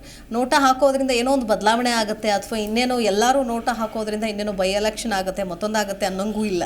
ಸುಮ್ಮನೆ ಅದೊಂದು ನೋಟ ಅನ್ನೋದನ್ನ ಒತ್ತಿ ಅನ್ನೋದಷ್ಟೇ ಕೊಟ್ಟಿದ್ದಾರೆ ಹೊರತು ಬಹುಶಃ ಆ ಥರದ್ದು ಏನಾದ್ರು ಪವರ್ ಕೊಟ್ಟಿದ್ದಿದ್ರೆ ಒಂದಷ್ಟು ಜನ ಪ್ರಜ್ಞಾವಂತರು ಬಹುಶಃ ಅದಕ್ಕೆ ಆಯ್ಕೆಗೆ ಹೋಗ್ತಾ ಇದ್ರೇನೋ ಗೊತ್ತಿಲ್ಲ. ಬಟ್ ಇರಲಿ, ಫೈನ್ ಸರ್. ಈಗ ಮತದಾನಕ್ಕೆ ಬರುವಂಥವರಲ್ಲಿ ಅನೇಕರು ಅಸಹಾಯಕರು ಇರ್ತಾರೆ, ವಯಸ್ಸಾದವರು ಇರ್ತಾರೆ, ಎಲ್ಲ ಕಡೆಯಲ್ಲೂ ಕೂಡ ಇದ್ದೇ ಇದೆ. ಅವ್ರಿಗೆ ಮೊದಲ ಆದ್ಯತೆ, ಗರ್ಭಿಣಿಯರಿಗೆ, ಮಕ್ಕಳಿರೋರಿಗೆ, ವಯಸ್ಸಾದವ್ರಿಗೆ, ಅವರೆಲ್ಲರಿಗೂ ಕೂಡ ಮೊದಲ ಆದ್ಯತೆಯನ್ನು ಕೊಡಬೇಕು ಅನ್ನುವಂಥ ನಿಟ್ಟಲ್ಲಿ ಇದು ಪಾಪ ಎಷ್ಟೋ ಜನಕ್ಕೆ ಗೊತ್ತಿಲ್ಲ ಅಂತ ಹೇಳ್ಬೋದು.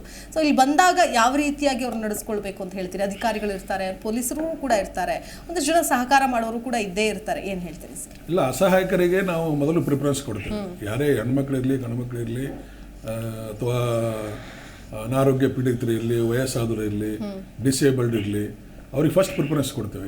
ಯಾರೂ ಅಬ್ಜೆಕ್ಟ್ ಮಾಡೋದಿಲ್ಲ. ಇವನ್ ಕ್ಯೂನಲ್ಲಿ ನಿಂತವ್ರು ಸಹ ಅಬ್ಜೆಕ್ಟ್ ಮಾಡೋದಿಲ್ಲ. ಓಲಿ ಬಿಡಿ ಸರ್, ಅವ್ರು ಮೊದಲು ಕಳಿಸ್ಕೊಟ್ರಿ ಅಂತ ಹೇಳ್ತಾರೆ. ಸೊ ಅವ್ರದ್ದೇನು ತೊಂದರೆ ಇಲ್ಲ. ಬಟ್ ತೊಂದರೆ ಇರೋದು ಈ ಪುಡಾರಿಗಳದ್ದು. ಪ್ರತಿಯೊಂದು 2 ಗ್ರೂಪ್ನವರು ಅಲ್ಲಿ ಕಾಯ್ತಾ ಇರ್ತಾರೆ, ಇಲ್ಲಿ ಕಾಯ್ತಾ ಇರ್ತಾರೆ. ಒಂದು ಚಿಹ್ನೆ ಇಲ್ಲಿ ಹಚ್ಕೊಂಡಿರ್ತಾನೆ, ಒಂದು ಎಲ್ಲರೂ ಪೋಸ್ಟರ್ ಇರ್ತದೆ, ಅದನ್ನು ತೆಗೆದಿಲ್ಲ, ಇದನ್ನು ತೆಗೆದಿಲ್ಲ, ಏನಾದರೂ ನೆಪ ಮಾಡಿ ಗಲಾಟೆ ಮಾಡೋದು. ಯಾವುದೋ ಒಂದು ನೆಪ ಹುಡುಕ್ತಿರ್ತಾರೆ. ಅದನ್ನು ಆಮೇಲೆ ಒಬ್ಬ ಸತ್ತಿರ್ತಾನೆ, ಸತ್ತವನ ಬಗ್ಗೆ ಅವ ಬಂದು ಹುಟ್ಟು ಹಾಕ್ದ, ಅಥವಾ ಮತ್ತೊಬ್ಬನ ಹುಟ್ಟು ಇನ್ನೊಬ್ರು ಬಂದು ಚಲಾವಣೆ ಮಾಡಿರ್ತಾನೆ. ಇಂಥ ಅನೇಕ ಸಂದರ್ಭಗಳನ್ನು ನಾವು ಎಲೆಕ್ಷನ್ ಟೈಮಲ್ಲಿ ನೋಡ್ತೇವೆ. ಬಟ್ ಪರ್ಟಿಕ್ಯುಲರ್ ಆಗಿ ಈ ಎಲೆಕ್ಷನ್ ಡೇ ಏನು ಮುಗಿಯುವ ಟೈಮ್ನಲ್ಲಿ ಏನಿರ್ತದೆ, ಕ್ರೂಷಿಯಲ್ ಟೈಮು, 4ರಿಂದ 6, ಈಗ 6 ಗಂಟೆವರೆಗೂ ಮಾಡಿದ್ದಾರೆ. 4ರಿಂದ 6 ಗಂಟೆವರೆಗೂ ಅದು ಬಹಳ ಕ್ರೂಷಿಯಲ್ ಇರ್ತದೆ. ಎಲ್ಲ ಜನಗಳು ಸೇರಕ್ಕೆ ಶುರು ಮಾಡ್ತಾರೆ ಸಾಯಂಕಾಲ. ಆಮೇಲೆ ಈಗ ಬೇರೆ ಬಿಸಿಲಿರೋದ್ರಿಂದ ಆಮೇಲೆ ಜನ ಬರೋದು ಸಾಯಂಕಾಲನೇ ಬರ್ತಾರೆ, ಅಥವಾ ಅರ್ಲಿ ಮಾರ್ನಿಂಗ್ ಬಂದು ಹೋಟಾಗಿ ಹೋಗ್ಬಿಡ್ತಾರೆ. ಯಾರು ಸೋಕಾಲ್ಡ್ ಎಜುಕೇಟೆಡ್ ಅಂತೀವಿ ನಾವು, ಹೈಫೈ ಜನ ಅಂತೀವಿ, ಯಾರು ಕಾರ್ನಲ್ಲಿ ಓಡಾಡೋದು ಏನಾರು, ಅವ್ರು ಯಾರು ಹೋಟಾಗ್ಲಿಕ್ಕೆ ಬರೋದಲ್ಲ. ನಾವು ನೋಡಿದ್ರೆ ಬಹಳ ಪರ್ಸೆಂಟೇಜ್, ಒಂದು 10% ಮಾತ್ರ ನಾನು ನೋಡಿದ್ದು. ಎಲ್ಲ ಮಧ್ಯಮವರ್ಗ ಏನು ಯಾರಿಗೆ ಹಾಕಿ ಏನಾಗುದಿದೆ, ಯಾರೇನು ನಮಗೆ ಉದ್ಧಾರ ಮಾಡೋರಿದ್ದಾರೆ, ಯಾರು ನಮಗೇನು ಉದ್ಧಾರ ಮಾಡೋರಿದ್ದಾರೆ ಅಂತಾನೋ ಒಂಥರ ಎಂತ ಮನೋಭಾವನೆ ಅದು. ಆ ತರ ಬೆಳೆಸ್ಕೊಂಡವರು ಬಹಳ ಜನ ಇದ್ದಾರೆ, ಸುಮಾರು ಜನ ಇದ್ದಾರೆ. ಕಂಪ್ಲೀಟ್ ಆದ ವ್ಯವಸ್ಥೆಯನ್ನ ಬ್ಲೇಮ್ ಮಾಡೋರು ನಾಳೆ ಅವರೇ. ಮತ್ತೆ ಅಲ್ಲ, ಇನ್ನೊಂದೇನಿದೆ ಅಲ್ಲಿ, ಮತದಾರನಿಗೆ ಯಾರು ಆನೆಸ್ಟ್ ಆಗಿ ಮತದಾರ ಮಾಡ್ಬೇಕಂತಿರೋದು ಉದ್ದೇಶ ಇರ್ತದೆ.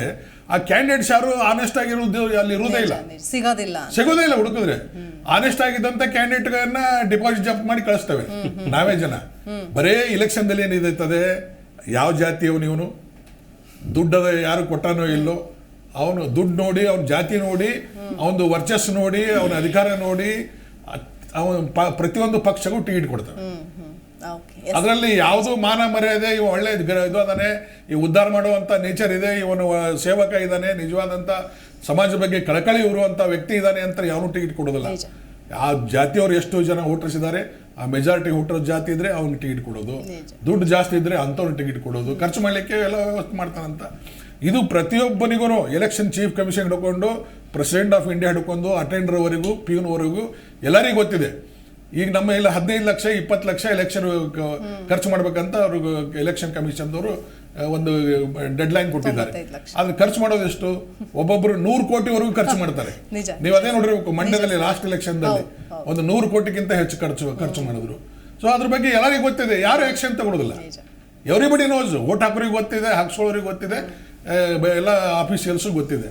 ಆದ್ರೂ ಅಸಹಾಯಕರು, ಏನು ಮಾಡುವಂಗಿಲ್ಲ. ನಿಜ. ಮಾತಾಡ್ತೀನಿ ಮಲ್ಲಿಕಾರ್ಜುನ್ ಅವ್ರೆ. ಅಂದ್ರೆ ಈಗ ನಾವು ಮಾತಾಡೋದ್ರ ಜೊತೆಗೆ ನೀತಿ ಸಂಹಿತೆ ಇವತ್ತು ಸಂಜೆ ನಾಡಿದ್ದಿರುವಂತಹ 14 ಕ್ಷೇತ್ರಗಳಿಗೆ ಮೊದಲ ಹಂತಕ್ಕೆ ಇವತ್ತು ಸಾಯಂಕಾಲ ಅಂದ್ರೆ 6 ಗಂಟೆಯಿಂದನೇ ಶುರು ಆಗಿದೆ ಆಲ್ರೆಡಿ ನೀತಿ ಸಂಹಿತೆ. ಅಂದ್ರೆ ಬಹಿರಂಗ ಪ್ರಚಾರ ಮಾಡೋ ಹಾಗಿಲ್ಲ, ಮನೆಗೆ ಹೋಗಬೇಕು. ಬಟ್ ಈ ಮನೆಗೆ ಹೋಗೋದ್ರಲ್ಲೂ ಮತ್ತೆ ಅಲ್ಲಿ ಬೇರೆ ಬೇರೆ ದುಡ್ಡು ಹಂಚೋದು, ಹಣ ಹಂಚೋದು, ಆಸೆ ಆಮಿಷಗಳನ್ನು ಒಡ್ಡೋದು, ಅವ್ರಿಗೆ ಬೇಕಾದಂತಹ ಒಂದಷ್ಟು ವಸ್ತುಗಳನ್ನು ತೆಗೆದುಕೊಂಡು ಹೋಗೋದು.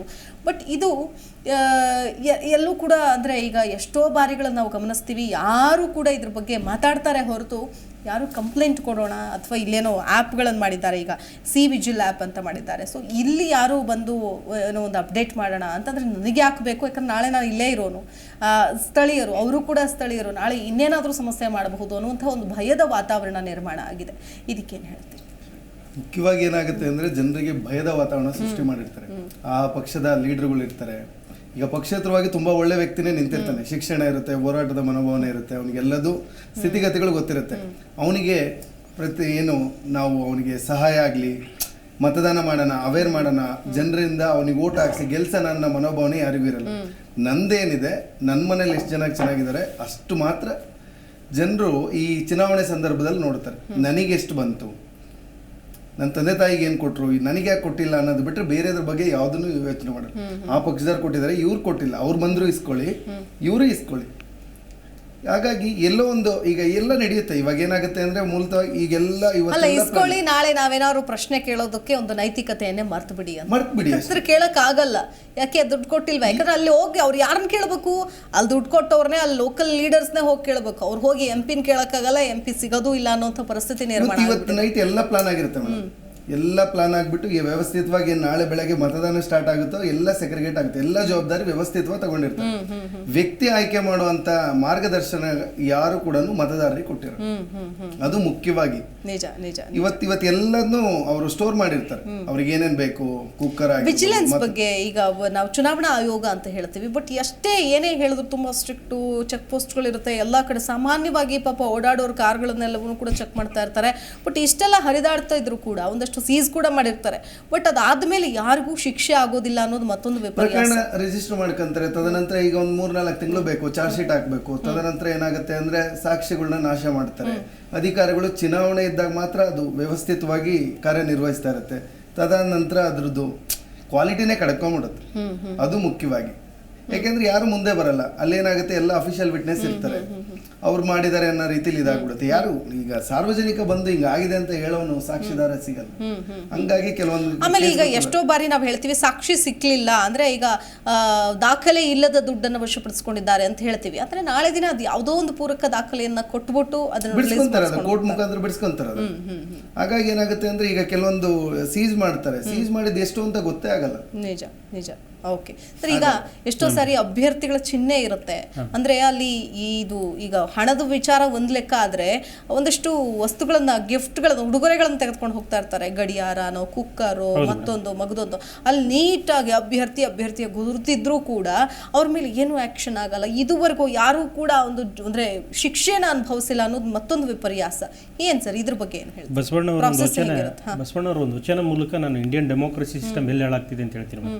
ಬಸವಣ್ಣವರನ್ನು ಹೇಳ್ತಾರೆ, ಒಲೆವತ್ತಿ ಉರಿದರೆ ನಿಲ್ಲಬಹುದು, ದರೆವತ್ತಿ ಉರಿದರೆ ನಿಲ್ಲಬಹುದು ಅಂತ. ಇವತ್ತು ಮುಖ್ಯ ಚುನಾವಣಾ ಅಧಿಕಾರಿ ಕೂಡ ಒಬ್ಬರು IAS ಅಧಿಕಾರಿ. ನಾವು ಆಫ್ಟರ್ ಬಾಬಾ ಸಾಹೇಬ್ ಅಂಬೇಡ್ಕರ್ ಅವರು ಈ ದೇಶಕ್ಕೆ ಸಂವಿಧಾನವನ್ನು ಕೊಡೋ ಸಂದರ್ಭದಲ್ಲಿ ಹೇಳ್ತಾರೆ, ಡೆಮೋಕ್ರಸಿ ಸಿಸ್ಟಮು ಈ ದೇಶದ ಸಂವಿಧಾನ ಕೊಡೋ ಸಂದರ್ಭದಲ್ಲಿ ನಾನು ಸಂವಿಧಾನ ರಕ್ಷಣೆ ಆಗ್ತದೆ ನಂಬಿಕೆಯಲ್ಲಿ. ಯಾಕಂದರೆ ಈ ದೇಶದಲ್ಲಿ ಸಂವಿಧಾನ ವಿರೋಧಿಗಳು ಕೂತಿದ್ದಾರೆ ಅಂತ. ನೀವು ಸಂವಿಧಾನ ವಿರೋಧಿಗಳು ಈಗ ನೋಡಿ ಮೇಡಮ್, ಈ ಮೇಲೆ ಇವತ್ತಿನ ಪ್ರಧಾನಿಯಿಂದ ಹಿಡ್ಕೊಂಡು ಎಲ್ಲರೂ ಕೂಡ ಕ್ರಿಮಿನಲ್ ಬ್ಯಾಕ್ಗ್ರೌಂಡ್ ಇನ್ನಲ್ಲಿದ್ದಾರೆ. ಅಂದರೆ ಸಜ್ಜನ ಬ್ಯಾಕ್ಗ್ರೌಂಡ್ ಇನ್ನೋರಲ್ಲಿ ಇದ್ದರೆ ನೀವು ಚುನಾವಣೆ ಆಯೋಗದವ್ರನ್ನ ಒಳ್ಳೆಯವ್ರನ್ನ ನೇಮಕ ಮಾಡ್ತೀರಿ. ಈಗ ನ್ಯಾಷನಲ್ ಸಬ್ಜೆಕ್ಟಲ್ಲಿ 2-3 ಸಲ ನೋಡಿ ನೀವು ರಾಷ್ಟ್ರದ ಬೇರೆ ಬೇರೆ ಪ್ರಮುಖರು ಡೆಮೋಕ್ರಸಿ ಸಿಸ್ಟಮ್ ಅಥವಾ ಒಂದು ತುಂಬ ಕೆಲವೊಂದು ಮಾತುಗಳನ್ನು ಮಾತಾಡಿದ್ರು. ಇವತ್ತು ಕೂಡ ಚುನಾವಣಾ ಆಯೋಗ ಸೈಲೆಂಟ್ ಆಗಿದೆ. ಅದರ ಅರ್ಥ ಏನಪ್ಪ ಅಂದರೆ, ಸ್ವಾತಂತ್ರ್ಯ ಬಂದ ನಂತರ ಯಾರು ಸಂವಿಧಾನ ಪರವಾಗಿ ಇರಬೇಕಾಗಿತ್ತೋ, ಜನತಂತ್ರದ ಪರವಾಗಿ ಇರಬೇಕಾಗಿತ್ತೋ, ಇದು ಒಟ್ಟು ಒಂದು ಸಮಾಜದ ನಿರ್ಮಾಣದ ಪರವಾಗಿತ್ತು, ಅವ್ರು ಯಾರು ಕೂಡ ರಾಜಕಾರಣಕ್ಕೆ ಬರಲಿಲ್ಲ. ಹಾಗಾಗಿ ಈ ದೇಶದ ಒಟ್ಟು ವ್ಯವಸ್ಥೆ ಹೇಗಾಗಿದೆ ಮೇಡಮ್, ಸರ್ ಹೇಳಿದ್ದು ಭಾಳ ಭಾಳ ಸತ್ಯ ಅದು. ಒಂದು ಡೆಮಾಕ್ರಸಿ ಸಿಸ್ಟಮ್ ಹೇಗೆ ನಡೆದಿದೆ ಅಂದರೆ ತುಂಬ ನಾಟಕೀಯವಾಗಿ ನಡೆದಿದೆ ಮೇಡಮ್. ನಿಮ್ಮ ಹತ್ರ ನೀವು 50 ಕೋಟಿ ಕೊಡ್ತೀರಾ ಮೇಡಮ್, ನಿಮಗೆ MLC ಮಾಡ್ತಾರೆ. ಯಾವ ರಾಜಕಾರಣ ಪಕ್ಷ ಅಂತ ಕೇಳಕ್ಕೆ ಹೋಗ್ಬೇಡಿ, ಯಾರೊಬ್ಬ ಮೀಡಿಯೇಟರ್ ಬಂದು ನಿಮ್ಮನ್ನು 2-3 ಸಿಟ್ಟಿಂಗಲ್ಲಿ MLC ಆಗಿ ರೆಫರ್ ಮಾಡ್ತಾನೆ. ಲಾಸ್ಟ್ 2-3 ಕಡೆ ಚರ್ಚೆ ಇತ್ತು, ನಾನು ಲಾಸ್ಟ್ ಎಲೆಕ್ಷನಲ್ಲಿ 50 ಕೋಟಿ ಖರ್ಚು ಮಾಡಿದ್ದೀನಿ ಅಂತ. ಯಾವ ಚುನಾವಣೆ ಏನು ಮಾಡ್ತು? ಇದೇ ಮುನಿರತ್ನ ಅವರು ಲಾಸ್ಟು ಕುಕ್ಕರ್ಗಳು ಕೊಟ್ಟರು, ಫೇಕ್ ಓಟ್ಗಳನ್ನು ಹಾಕೊಂಡ್ರು, ಯಾವ ಚುನಾವಣೆಗೆ ಮಾಡ್ತು? ಒಂದು ಹೇಳ್ತೀನಿ ಮೇಡಮ್, ಈ ದೇಶದಲ್ಲಿ ಆರೋಪ ಮಾಡಿದವ್ರ ಪಕ್ಷಕ್ಕೆ ಹೋಗಿ ಸೇರ್ಕೊಂಡ್ರು. ಹಾಗಾಗಿ ಅದಕ್ಕೆ ಹೇಳಿದ್ ಮೇಡಮ್, ಬಸವಣ್ಣ ಯಾಕೆ ನಮಗೆ ರೆಲೆವೆಂಟ್ ಆಗ್ತಾರಪ್ಪ ಅಂದರೆ ದರ್ಯಾವತಿ ಉರ್ದಂಗೆ ಆಗಿದೆ ಮೇಡಮ್ ಸಿಸ್ಟಮಲ್ಲಿ. ಅದಕ್ಕೆ ನಾನು ಬರ್ತಾ ಒಂದು ಇದು ನೋಡ್ತಿದ್ದೆ, ಯಾವುದೋ ಒಂದು ಚುನಾವಣಾ ಆಯೋಗದಿಂದ ಒಂದು ಪ್ರಕಟಣೆ ಆಗಿತ್ತು. ಒಬ್ಬ ತಾತನಿಗೆ ಬಂದು ಯಾರೋ ಒಬ್ಬ 1000 ರೂಪಾಯಿ ಕೊಟ್ಟು, ತಾತ ನಾನು ಈ ಚುನಾವಣೆ ನಿಂತಿದ್ದೀನಿ, ನನಗೆ ವೋಟ್ ಹಾಕಂತ ಕೇಳ್ತಾನಂತೆ. ವೋಟ್ ಹಾಕಂತ ಕೇಳಿ 1000 ರೂಪಾಯಿ ಕೊಡ್ತಾನಂತೆ. ತಾತ ಹೇಳ್ತಾನಂತೆ, ನೋಡಪ್ಪ ನನಗೆ ಏಜ್ ಆಗಿದೆ, ನೀನು ಕೊಟ್ಟಿರೋ 1000 ರೂಪಾಯಿ ಮುಗಿದೋಗುತ್ತೆ, ನಾನು ಏನೋ ಕೂಲಿ ಮಾಡಿ ಬದುಕ್ತೀನಿ, ನನಗೆ ಒಂದು ಕತ್ತೆ ತಂದು ಕೊಡು ಅಂತ. ಅವನು ಅಭ್ಯರ್ಥಿ ಎಲ್ಲ ಕಡೆ ಹೋಗ್ತಾನೆ, ಹೆಂಗೆ ನೋಡಿದ್ರು ಕತ್ತೆ ರೇಟ್ 20,000 ರೂಪಾಯಿಗಿಂತ ಕೆಳಗಡೆ ಇರಲ್ಲ ಮೇಡಮ್. ಮತ್ತೆ ಅದೇ ಬೀದಿಲಿ ನಾಳೆ ಹೋಗ್ಬೇಕಲ್ಲ ಅಭ್ಯರ್ಥಿ, ತಾತನ ಹತ್ರ ಬಂದು ರಿಕ್ವೆಸ್ಟ್ ಮಾಡ್ತಾನಂತೆ, ತಾತ ನಿನಗೆ ನಾನು ಒಂದು ಕತ್ತೆ ತಂದು ಕೊಡೋಕ್ಕಾಗಲ್ಲ, ಯಾಕಂದರೆ ಕತ್ತೆ ರೇಟ್ 20,000 ಇದೆ, ನಿನಗೆ 1000 ರೂಪಾಯಿ ಇಲ್ಲ 2,000 ರೂಪಾಯಿ ಕೊಡ್ತೀನಿ, ನಾನು ವೋಟ್ ಹಾಕೊಂಡಂತೆ. ತಾತ ಹೇಳ್ತಾರಂತೆ, ಒಂದು ಕತ್ತೆ ಖರೀದಿ ಮಾಡೋಕ್ಕೆ ನಿನ್ನ ಕಡೆ ಯೋಗ್ಯತೆ ಇಲ್ಲ, ಈ ನನ್ನನ್ನು ಖರೀದಿ ಮಾಡ್ತೀಯಾ ನೀನಂತ. ಈ ರೀತಿ ಪ್ರಶ್ನೆ ಮಾಡೋ ಮನೋಭಾವ ಜನರಿಗೆ ಬರಬೇಕು. ಜನ ಎಲ್ಲಿವರೆಗೂ ಕರಪ್ಟ್ ಆಗ್ತಾರಲ್ಲ ಮೇಡಮ್, ಅಲ್ಲಿ ಯಾರು ಮತವನ್ನ ಮಾರಾಟ ಮಾಡೋಕೆ ರೆಡಿ ಇರ್ತಾರಲ್ಲ, ಅಲ್ಲಿವರೆಗೂ ಖರೀದಿ ಮಾಡೋಕೆ ರೆಡಿ ಇರ್ತಾರೆ. ಅತಿ ದೊಡ್ಡ ಅನಕ್ಷರಸ್ಥ ಯಾರಪ್ಪ ಅಂದರೆ ರಾಜಕೀಯ ಅನಕ್ಷರಸ್ಥ. ಯಾಕಂದರೆ ಈ ದೇಶದಲ್ಲಿ ಉದ್ಯೋಗ, ಬಟ್ಟೆ, ಆಹಾರ, ಶಿಕ್ಷಣ, ಒಟ್ಟು ಮೂಲಭೂತ ಸೌಕರ್ಯಗಳು ಈ ರಾಜಕಾರಣದಿಂದ ನಿರ್ಧಾರ ಆಗ್ತದೆ, ನಾವೆಲ್ಲ ಮರ್ತು ಬಿಟ್ಟಿದ್ದೀವಿ. ಈ ದೇಶದಲ್ಲಿ ಚರ್ಚೆ ಆಗಬೇಕಾಗಿರೋದು, ಚುನಾವಣೆ ಆಗಬೇಕಾಗಿರೋದು, ಪ್ರಶ್ನೆ ಕೇಳುವಂತಹ ನೈತಿಕತೆನೇ ಮರ್ತ್ಕೊಂಡ್ಬಿಡ್ತಾರಲ್ಲ ಸರ್. ಒಮ್ಮೆ ನಾವು ದುಡ್ಡು ಇಸ್ಕೊಂಡ ತಕ್ಷಣ ಬಟ್ ಕೇಳಬಹುದು, ಬಟ್ ಎಲ್ಲೋ ಅವರಿಗೆ ಅಳುಕು, ನಾನು ಎಲೆಕ್ಷನ್ ಟೈಮಲ್ಲಿ ದುಡ್ಡು ಇಸ್ಕೊಂಡಿದ್ದೀನಿ, ಅಥವಾ ಇದನ್ನ ಕೇಳಬೇಕಾ ಬೇಡವಾ, ನಾನು ಹೋಗಿ ಪ್ರಶ್ನೆ ಮಾಡಬೇಕಾ ಬೇಡವಾ. ನಮ್ಮ ಊರಲ್ಲೇ, ನಮ್ಮ ಏರಿಯಾದಲ್ಲೇನೆ ಏನೋ ಒಂದು ರೋಡ್ ಹಾಕ್ತಿರ್ತಾರೆ, ಸರಿಯಾಗಿ ಹಾಕ್ತಾ ಇರಲ್ಲ, ಅರ್ಧ ಜಲ್ಲಿನೇ ಇರುತ್ತೆ ಅದರಲ್ಲಿ, ಅದನ್ನ ಕೇಳಬೇಕು ಅಂದ್ರೂ ಭಯ. ಅಯ್ಯೋ ಯಾರು ಬಂದು ಏನು ಮಾಡ್ಬಿಡ್ತಾರೋ, ಏನು ಹೇಳ್ಬಿಡ್ತಾರೋ, ದುಡ್ಡು ಕೊಟ್ಟಿಲ್ವಾ ಅವತ್ತು ಅಂತ ಕೇಳ್ಬಿಡ್ತಾರೋ. ಈ ಥರದ ಒಂದು ಪರಿಸ್ಥಿತಿಗೆ ನಮ್ಮನ್ನು ನಾವೇ ದುಡ್ಕೊಳ್ತಾ ಇದ್ದೀವಿ ಅಂತ. ಎಸ್ ಮಾಲ್ಗತಿ ಸರ್, ಈಗ ಈಗ ಅಕ್ರಮ ನಡೆದಾಗ ನಾವೆಲ್ಲರೂ ಧ್ವನಿ ಎತ್ತಬೇಕು ಅಂತ, ಬಟ್ ಒಂದು ಭಯದ ವಾತಾವರಣವನ್ನು ರೂಪಿಸ್ಬಿಟ್ಟಿದ್ದಾರೆ ಅಂತ. ಅಂದರೆ ಈಗ ಚುನಾವಣೆ ಸಂದರ್ಭದಲ್ಲಿ ಈಗ ಏನು ಅಭ್ಯರ್ಥಿಗಳ ಪರವಾಗಿ ಬರ್ತಾರಲ್ಲ, ಅವರು ನೋಡಿದ್ರೇ ಒಂದು ಭಯದ ವಾತಾವರಣ ಮತದಾರರಲ್ಲಿ ಸೃಷ್ಟಿಯಾಗಿದೆ ಅಂತ. ಅದಕ್ಕೆ ಅಂತಲೇ ಒಂದಷ್ಟು ಜನ ಇದ್ದಾರೆ. ಅವ್ರನ್ನ ನನ್ನ ಕಾರ್ಯಕರ್ತರು ಅನ್ನೋದಕ್ಕಿಂತ ಅಭ್ಯರ್ಥಿಗಳ ಏಜೆಂಟ್ರುಗಳು ಅಂತ ಹೇಳ್ಬೋದೇನೋ. ಅವ್ರನ್ನ ಏನು ಹೇಳ್ತೀರಿ ಇದಕ್ಕೆ? ಇಲ್ಲ, ಭಯದ ವಾತಾವರಣ ಕೆಲವೊಂದು ಕಾನ್ಸ್ಟಿಟ್ಯೂಷನ್ದಲ್ಲಿ ಇದೆ, ಅದು ಎಲ್ಲ ಕಾಲದಲ್ಲೂ ಇದೆ, ಈಗ ಅಂತಲ್ಲ. ನಾವು ಮೊದಲಿಂದ ನೋಡ್ತಾ ಇದ್ದೀವಿ. ನಾನು 75ದಿಂದನೂ ಎಲೆಕ್ಷನ್ ಪ್ರೊಸೆಸ್ನಲ್ಲಿ ಇದ್ದೆ, ಈಗೂ ನೋಡ್ತಾ ಇದ್ದೀನಿ. ಬಟ್ ಪ್ರತಿಯೊಂದು ಎಲೆಕ್ಷನ್ದಲ್ಲಿನೂ ಭಯ ವಾತಾವರಣ ಇದ್ದೇ ಇದೆ. ಹಿಂದೆ ಎಲ್ಲ ಹಿಂದೂಗಳಿದ್ರೆ ಅವ್ರವ್ರ ಮನೆ, ಅವ್ರವ್ರ ಓಣಿಯಲ್ಲಿ ಒಂದು ದೇವಸ್ಥಾನ ಇರ್ತವೆ, ಆ ದೇವಸ್ಥಾನ ಕರೆಸೋದು, ಆ ದೇವ್ರ ಆಣೆ ಮಾಡೋದು, ನನಗೆ ಊಟ ಹಾಕ್ತೀನಿ, ಊಟ ಹಾಕ್ತೀನಿ. ಆಮೇಲೆ ಎಲ್ಲ ಸಾಬ್ರನ್ನಿದ್ರೆ ಸಾಬ್ರನ್ನೆಲ್ಲ ಮಸೂತಿ ಕರೆಸೋದು, ಆ ಮಸೂತಿಯಲ್ಲಿ ಅಲ್ಲಾ ಆಣೆ ಮಾಡೋದು ಅಥವಾ ಮೊಹಮ್ಮದ್ ಪೈಗಂಬರ್ ಆಣೆ ಮಾಡೋದು, ನನಗೆ ಊಟ ಹಾಕ್ಬೇಕು ಅನ್ನೋದು. ಆಮೇಲೆ ಹೆಂಗಸರಿಗೆಲ್ಲ ನಿಮ್ಮ ತಾಳಿ ಹಿಡ್ಕೊಂಡು ಆಣೆ ಮಾಡ್ರಿ, ನಮಗೆ ಊಟ ಹಾಕ್ಬೇಕು. ಈ ಥರ ನೋಡಿದ್ದೀವಿ ನಾವು, ಸುಮಾರು ಸಲ ನೋಡಿದ್ದೀವಿ. ಪುಣ್ಯಾತ್ಮ ಒಬ್ಬ ಶೇಷನ್ ಅಂತ ಬಂದರು, ಅವನು ಬಂದಾಗ ಸ್ವಲ್ಪ ಸುಧಾರಣೆ ಆಯಿತು. ಆ ನಂತರ ಅಂಥ ಮಹಾತ್ಮ ಯಾರೂ ಹುಟ್ಟಲಿಲ್ಲ. ಈಗಂತೂ ಎಲೆಕ್ಷನ್ಗೆ ಆರಿಸುವಂಥ ಸಿಸ್ಟಮನ್ನೇ ಅಮೆಂಡ್ ಮಾಡಿ ಬದಲಿ ಮಾಡಿಬಿಟ್ರು. ಅದರಲ್ಲಿ ಏನೋ ಪುಣ್ಯಾತ್ಮರು ಒಬ್ಬರು ಇವರಿದ್ದರು, judicial chief justice of CJI, chief justice of India ಒಬ್ಬರು ಸೆಲೆಕ್ಷನ್ ಬೋರ್ಡ್ನಲ್ಲಿ is one of the member. ಅದನ್ನು ತೆಗೆದ ಬಿಟ್ರು ಅವ್ರನ್ನ, ಅದ್ರ ಬದಲು ಏನೊಬ್ಬರು ಮಂತ್ರಿನ ಹಾಕಿದ್ರು. ಸೊ ಏನಾಯ್ತು, ಒಬ್ಬ ಶಾಸನ ರೂಪಿಸೋರೇ ಇವರು, ಶಾಸನ ಮಾಡೋರೇ ಇವರು, ಯಾರು ಅಡ್ತಾನೆ ಬರ್ತಾರೆ ಅಂತ. ಬಟ್ ಎಲ್ಲಾನು ಬಟ್ ಒಂದ್ ಅಂಗಕ್ಕೆ ಹೆದರ್ತಾರೆ, ನಿಮ್ಮ ಅಂಗಕ್ಕೆ ಹೆದರ್ತಾರೆ. ಈ ಮೀಡಿಯಾದ ಅಂತ ತಿಳ್ಕೊಂಡು ಸ್ವಲ್ಪ ಅನೈತಿಕ ಘಟನೆ ಮತ್ತು ಏನು ಈ ದಬ್ಬಾಳಿಕೆ ಏನು ಸ್ವಲ್ಪ ನೀವು ತೋರಿಸ್ತೀನಿ ಅಂತ ತಿಳ್ಕೊಂಡು ಸ್ವಲ್ಪ ಹೆದರ್ತಾರೆ. ನೀವು ಮಾತ್ರ ಹೆದರೋದು, ಉಳಿದವ್ರಿಗೆ ಯಾರಿಗೂ ಹೆದರೋದಿಲ್ಲ. ಯಾಕಂದ್ರೆ ನಾವು ಪೊಲೀಸರು ಒಂದು ಪಾರ್ಟಿ ಆಗಿಬಿಟ್ಟಿದ್ದೇವೆ, ಎಲ್ಲ ಒಂದು ಪಾರ್ಟಿ ಆಗಿಬಿಟ್ಟಿದೆ. ಎಲೆಕ್ಷನ್ ಟೈಮ್ನಲ್ಲಿ ಎಲೆಕ್ಷನ್ ನಾವು ಮಾಹಿತಿ ಕೊಡೋದೇ ನಮಗೆ ಎಲ್ಲ ಅಪೋಸಿಟ್ ಪಾರ್ಟಿಯವರು, ನೋಡ್ರಿ ಅಲ್ಲಿ ದುಡ್ಡು ಹಂಚ್ತಾರೆ, ಅವರು ಕಾಂಗ್ರೆಸ್ ಅವರು ಹಂಚ್ತಾ ಇದ್ದಾರೆ, ಅವ್ರು BJP ಬರ್ತಾರೆ, ನೋಡ್ರಿ ಅಲ್ಲಿ ಅವ್ರು ದುಡ್ಡು ಹಂಚ್ತಾರೆ, JDS ನೋಡ್ರಿ ಯಾರು ಅಲ್ಲಿ ದುಡ್ಡು ಹಂಚ್ತಾರೆ, ಅವರೇ ಮಾಹಿತಿ ಕೊಡೋದು, ಅವರೇ ಇಡಿಸೋದು. ಸೊ ಇದೆಲ್ಲ ನಡೀತದೆ. ಆದ್ರೂ ಈ ನಾವು ಎಲೆಕ್ಷನ್ ಇಷ್ಟು ಜಾಂಡ್ರಾಗಿರಲ್ಲ. ಎಲೆಕ್ಷನ್ ಅನೌನ್ಸ್ ಆಗೋಕ್ಕಿಂತ ಮುಂಚೆ ಒಂದು ತಿಂಗಳಲ್ಲಿ ಅವ ಏನೋ ಯಾವುದೋ ಒಂದು ಹಬ್ಬ ಆಚರಣೆ ಮಾಡ್ತಾನೆ, ಹುಟ್ಟಹಬ್ಬನೋ, ವೆಡ್ಡಿಂಗ್ ಆನಿವರ್ಸರಿನೋ, ಅಥವಾ ಇನ್ಯಾವುದೋ ಕಾರ್ಯಕ್ರಮನೋ, ಯಾವುದೋ ಒಂದು ದಾರಿ ಕಾರ್ಯಕ್ರಮ ಹಾಕೊಂಡು ಒಂದು 30,000 ಜನರಿಗೆ ಬಾಡ್ ಊಟ ಹಾಕಿಸ್ಬಿಡ್ತಾನೆ. ಇನ್ನ ಎಲೆಕ್ಷನ್ ಆಗೋ ಒಂದು ತಿಂಗಳು ಮುಂಚೆನೆ ಎಲ್ಲ ಹಾಕ್ಸ್ಬಿಡ್ತಾರೆ. ಆಮೇಲೆ ಕ್ರೂಷಿಯಲ್ ಟೈಮ್ ಅಂತಂದ್ರೆ ಎಲೆಕ್ಷನ್ ಏನೋ 2-3 ದಿವಸ ಆಯ್ತು. ಈ ನೋಡಿ ಇವತ್ತು ಇದು ಪ್ರಚಾರ ಬಂದಾಯ್ತಲ್ಲ, ಈ ರಾತ್ರಿ ಎಲ್ಲ ಚಟುವಟಿಕೆಗಳು ಎಲ್ಲ ದುಡ್ಡು ಹಂಚೋದೆಲ್ಲ ರಾತ್ರಿನೇ, ಅದೇ ನಾವು ಎಲ್ಲರಿಗೂ ಗೊತ್ತಿರ್ತದೆ. ಮಧ್ಯಾಹ್ನ ಅದನ್ನೇ ಮಾತಾಡಿದ್ವಿ ಅಂತಂದ್ರೆ ಇದು ಹೆಂಗಾಗ್ಬಿಟ್ಟಿದೆ ಅಂತಂದ್ರೆ ರಾತ್ರಿ ರಾಜಕೀಯ ಶುರುವಾಗುತ್ತೆ ಈಗ ಅಂತ ಅಂದ್ರೆ ಒಂದ್ ರೀತಿಯಾಗಿ ಕತ್ತಲ ಪಾಲಿಟಿಕ್ಸ್ ಅಂತ ಹೇಳಿ ಮಾಡಿದ್ವಿ ನಾವು. ಅಂದ್ರೆ ಅಲ್ಲಿ ಹಣ ಹೆಂಡ ಎಲ್ಲವನ್ನು ಕೂಡ ರಾಜಾರೋಷವಾಗಿ ಹಂಚ್ಕೊಂಡು ಬರ್ತಾರೆ. ಯಾರು ಹೆಚ್ಚಿಕೊಡ್ತಾರೆ ನಾವೇನು 3 ದಿವಸ ನಾವು ಹೆಂಡ ಸೆರೆ ಬಂದ್ ಮಾಡ್ತೇವೆ, ಅವರು 15 ದಿವಸ ಮುಂಚೆ ಪರ್ಚೇಸ್ ಮಾಡಿ ಗುಡೌನ್ದಲ್ಲಿ ಒಟ್ಟಿರ್ತಾರೆ. ಇಂಥ ಗುಡೌನ್ದಲ್ಲಿ ಅವಾಗೆಲ್ಲ ಸಪ್ಲೈ ಮಾಡ್ತಿರ್ತಾರೆ. ನಿಜ ನಿಜ. ಇದು ಸಿಸ್ಟಮ್, ನಾವು ಯಾರನ್ನೂ ಬ್ಲೇಮ್ ಮಾಡೋದಲ್ಲ, ಅದಕ್ಕೆಲ್ಲರೂ ಹೊಣೆಗಾರಗಳೇ. ಅಧಿಕಾರಿಗಳು ಹೊಣೆಗಾರರು, ಎಲೆಕ್ಷನ್ ಕಮಿಷನ್ ಹೊಣೆಗಾರರು, ಅಭ್ಯರ್ಥಿಗಳು ಹೊಣೆಗಾರರು, ಜನಸಾಮಾನ್ಯರು ಹೊಣೆಗಾರರು, ನಾವು ಕೂಡ ವೋಟ್ ಹಾಕರು ಹೊಣೆಗಾರರು. ಮಾತಾಡ್ತೀನಿ ಸರ್, ಒಳ್ಳೆ ವಿಷಯಗಳನ್ನ ಹೇಳಿದ್ರಿ. ವೀಕ್ಷಕರ ಚರ್ಚೆ ಮುಂದುವರಿಯುತ್ತೆ. ಎಸ್ ನೋಡ್ತಾ ಇದ್ದೀವಿ ಸುನಿಲ್ ಅವರು. ಅಂದ್ರೆ ಇಲ್ಲಿ ಒಂದು ಹಂತದಲ್ಲಿ ಹೆಂಗಾಗ್ಬಿಟ್ಟಿತ್ತೆ ಅಂತಂದ್ರೆ ಮತದಾನ ಮಾಡೋದಕ್ಕೆ ಹೋಗಕ್ಕೆ ಮನ್ಸಿರುತ್ತೆ, ಬಟ್ ಆದ್ರೆ ಪೂರಕವಾದಂಥ ಒಂದಷ್ಟು ವಾತಾವರಣಗಳಲ್ಲಿ ಎಲ್ಲೋ ಸಪೋರ್ಟ್ ಮಾಡ್ತಾ ಇರೋದಿಲ್ಲ. ಎಷ್ಟೋ ಜನಕ್ಕೆ ಒಂದಷ್ಟು ಮೋಟಿವೇಶನ್ ಬೇಕಾಗಿರುತ್ತೆ, ಬಟ್ ನೀವು ಎಷ್ಟೇ ಏನೇ ಹೇಳಿದ್ರು ಕೂಡ ಎಷ್ಟೋ ಜನ ಮನೆಯಿಂದ ಹೊರಗೆ ಬರೋದಕ್ಕೆ ಸ್ವಲ್ಪ ಕಷ್ಟಪಡ್ತಿರ್ತಾರೆ. ಸೊ ಇವ್ರನ್ನ ಹೇಗೆ ಯಾವ ರೀತಿಯಾಗಿ ಮುಂದಿತ್ತು? 2019ರಲ್ಲಿ ಆಕ್ಚುಲಿ ಒಳ್ಳೆ ಮತದಾನ ಆಗಿದೆ. 2014ಕ್ಕೆ ಕಂಪೇರ್ ಮಾಡಿದ್ರೆ ಹೌದು ಹೊಸ ವೋಟರ್ಸು ಕೂಡ ಬಂದಿದ್ದಾರೆ, ಬಟ್ ಆದ್ರೂ ಗುಡ್ ರೆಸ್ಪಾನ್ಸ್ ಅಂತ. ಬಟ್ 2024ಕ್ಕೆ ಇನ್ನೂ ಹೆಚ್ಚು ನಾವು ನಿರೀಕ್ಷೆ ಮಾಡ್ತಾ ಇದ್ದೀವಿ, ಬಟ್ ಆ ನಿರೀಕ್ಷೆ ತಲುಪುತ್ತಾ ಅನ್ನೋ ಪ್ರಶ್ನೆ ಇದೀಗ. ಏನ್ ಹೇಳ್ತೀರಿ? 100% ಮತದಾನ ಯಾಕೆ ಆಗ್ತಿಲ್ಲ ಅಂತ? 100% ಮತದಾನ ಯಾಕೆ ಆಗ್ತಿಲ್ಲ ಅಂದ್ರೆ ಮೇಡಮ್, ಈ ದೇಶಕ್ಕೆ ಅಪಾಯಕಾರಿ ಇರೋದು ವಿದ್ಯಾವಂತ ಬುದ್ಧಿವಂತರೆ. ನೀವು ವೋಟ್ ಯಾರು ಆಗ್ತಾ ಇಲ್ಲ ಅಂದ್ರೆ ಮೇಡಮ್, ನೀವು ಒಂದು ಹಳ್ಳಿ ಕಡೆ ಹೋಗಿ ಅಲ್ಲಿ 80% ವೋಟ್ ಆಗುತ್ತೆ.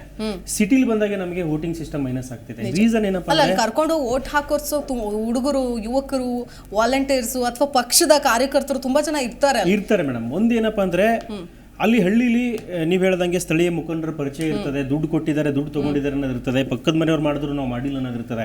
ಆದ್ರೆ ಈ ಸಿಟಿ ವಿದ್ಯಾವಂತ ಅನಕ್ಷರಸ್ಥರಿದ್ದಾರಲ್ಲ ಮೇಡಮ್, ರಾಜಕೀಯ ಅನಕ್ಷರಸ್ಥರು, ಒಂದು ರೀತಿ ರಾಜಕೀಯವಾಗಿ ಅಥವಾ ಶೈಕ್ಷಣಿಕವಾಗಿ ಮುಂದುವರೆದ್ರು ಕೂಡ ಇವರಿಗೆ ಸಾಮಾಜಿಕ ಜವಾಬ್ದಾರಿ ಮತ್ತು ದೇಶದ ಜವಾಬ್ದಾರಿಗಳ ಕೊರತೆ ಜಾಸ್ತಿ.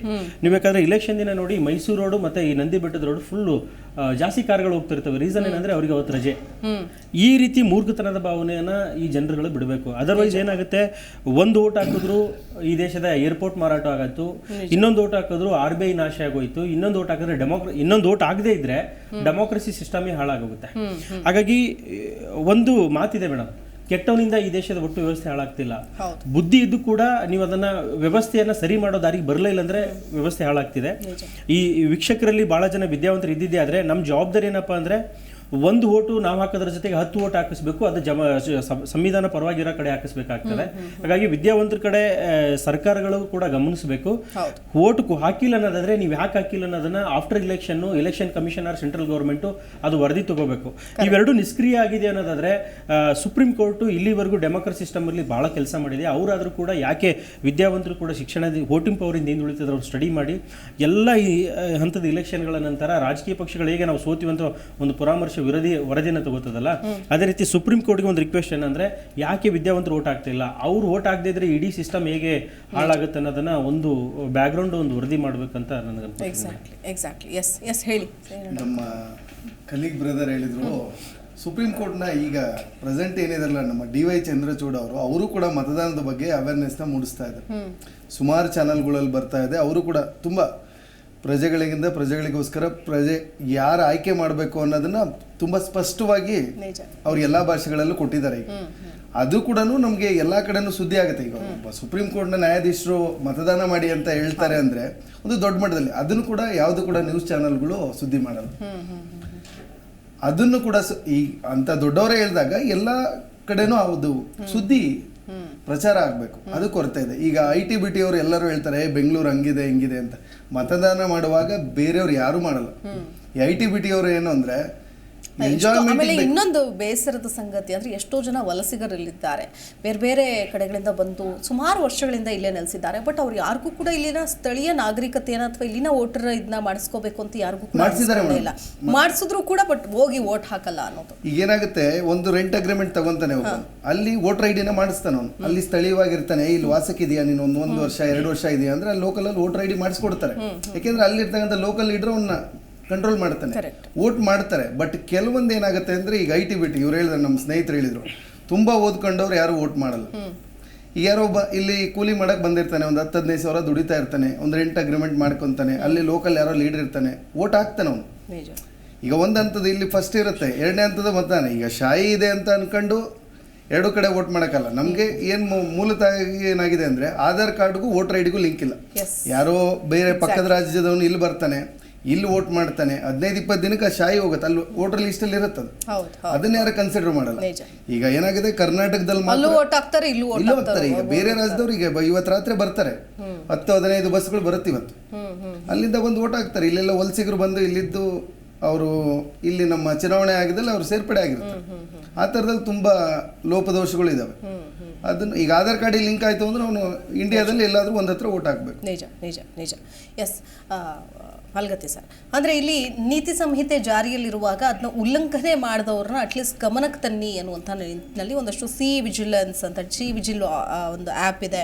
ಸೊ ಅಂದರೆ ಹಲವಾರು ಒಂದು ಆಯಾಮಗಳಲ್ಲಿ ಡೈರೆಕ್ಷನನ್ನು ಕೊಟ್ಟಿದೆ. ಬಟ್ ಯಾರೂ ಕೂಡ ಆ ಹಂತಕ್ಕೆ ಆ ವಿಷಯ ಕೈ ಹಾಕಲ್ವಾ? ಹಾಕಿದ್ರು ಕೂಡ ಯಾವ ರೀತಿಯಾಗಿ ಇದನ್ನು ಅಂದರೆ ಗಮನಕ್ಕೆ ತರಬೇಕು ಅಂತ ಏನು ಹೇಳ್ತೀರಿ? ಇಲ್ಲ, ಇದರಲ್ಲಿ ಏನಿದೆ, ಯಾವುದೇ ನೀತಿ ಸಂಹಿತೆಯಲ್ಲಿರುವಂತಹ ಏನು ರೂಲ್ಸ್ ಆ್ಯಂಡ್ ರೆಗ್ಯುಲೇಷನ್ಸ್ ಇದ್ದಾವೆ ಅದನ್ನು ಎಕ್ಸಿಕ್ಯೂಟ್ ಮಾಡೋರು ಪೊಲೀಸರೇ ಅಥವಾ ರೆವೆನ್ಯೂ ಆಫೀಸರ್ಸ್. ಮೇನ್ಲಿ ಇವರೇ ಇರ್ತಾರೆ, ತಹಶೀಲ್ದಾರು, AC ಅಥವಾ DC, ಇನ್ಸ್ಪೆಕ್ಟ್ರು, ACP, DCP ಅಥವಾ SP, ಇವರೇ ಫೀಲ್ಡ್ನಲ್ಲಿ ಇರೋದು. ಅವ್ರು ಏನು ಮಾಡ್ತಾರೆ, ಇದೇ ರಾಜ್ಯದಲ್ಲಿನೇ ನಾವು ದುಡಿಬೇಕು, ಇಲ್ಲೇ ಕೆಲಸ ಮಾಡಬೇಕು. ಯಾವ ಸರ್ಕಾರ ಇರ್ತದೆ ಸ್ವಲ್ಪ ಅದ್ರ ಬಗ್ಗೆ ಒಂಚೂರು ಹೆದರಿಕೆ ಇರ್ತದೆ, ಅಗೇನೆಸ್ಟ್ ಯಾರು ಹೋಗೋದಿಲ್ಲ. ನನ್ನ ಲೆಕ್ಕದಲ್ಲಿ ಒಂದು 80% ಯಾರೂ ಅಗೇನೆಸ್ಟ್ ಹೋಗೋದಿಲ್ಲ. 20% ಭಾಳ ಮುಲಾಜಿಲ್ಲದೆ ನಿರ್ಭಯದಿಂದ ನಿರ್ಬಿಡೆಯಿಂದ ಕೆಲಸ ಮಾಡೋರು ಒಂದು 20% ಇದ್ದಾರೆ. 80% ನಾವು ಯಾಕೆ ಬೇಕು ಬಿಡಪ್ಪ, ಎಲ್ಲಿ ರಗಳಿ ಬೇಡ ನಮಗೆ ನೋಡ್ಲಾರ್ದಂಗೆ ಇದ್ರಾಯ್ತು, 10ರಲ್ಲಿ 11 ಆಗಿ ಹೋಗೋಣ, ನಾವ್ಯಾಕೆ ಟಾರ್ಗೆಟ್ ಆಗಬೇಕು. ಮತ್ತು ಇವರು ಹಾಗೆ ಬಿಡೋದಿಲ್ಲ. ಏನಾದರೂ ಅವ್ರು ಈ ಎಲೆಕ್ಷನ್ ಟೈಮ್ನಲ್ಲಿ ಕಾಂಗ್ರೆಸ್ನವ್ರು ಹಿಡಿದು ಗಲಾಟೆ ಮಾಡಿದ್ರೆ ಇವನು ತಗೊಂಡೋಗಿ ಬೆಂಗಳೂರಿನಿಂದ ಸೀದಾ ಬಿದರ್ಗೆ ಹೋಗಿದ್ದಾನೆ. ಎಲೆಕ್ಷನ್ ಆದಮೇಲೆ ಗುಲ್ಬರ್ಗ ನೀರ್ಲಾರ್ದಲ್ಲಿ ಹೋಗಿದ್ದಾನೆ. ಅವನ ಹೆಂಡತಿ ಮಕ್ಕಳು ಇಲ್ಲಿ ಸಫರ್ ಆಗಬೇಕು, ಅವ್ನು ಮಾಡಿದ ಕರ್ಮಕ್ಕೆ ಅಲ್ಲಿ ಹೋಗಿ ಒಬ್ಬನೇ ಬಿಡಬೇಕು. ಸೊ ಈ ಥರ ಅನಾನುಕೂಲತೆ ಆತ ಒಂದು ಉದ್ದೇಶದಿಂದ ಕೆಲವೊಬ್ಬರು ರೆಡಿ ಇರ್ತಾರೆ, ಬ್ಯಾಗ್ ನೀ ಎಲ್ಲೇ ಹಾಕೋ ನಾ ಹೋಗಿ ರೆಡಿ ಇರ್ತ, ಹಂಗೆ ಆ ಜನನೂ ಇದ್ದಾರೆ, ಇಲ್ಲ ಅಂತಲ್ಲ. ಆದರೆ ಕಡಿಮೆ ಆ ಥರ ಇರುವಂಥ ಮೆಂಟಾಲಿಟಿ. ಎನ್ಫೋರ್ಸ್ ಮಾಡುವಂಥ ಅಧಿಕಾರಿಗಳು ನಿರ್ಬಿಡೆಯಿಂದ ಕೆಲಸ ಮಾಡಬೇಕು.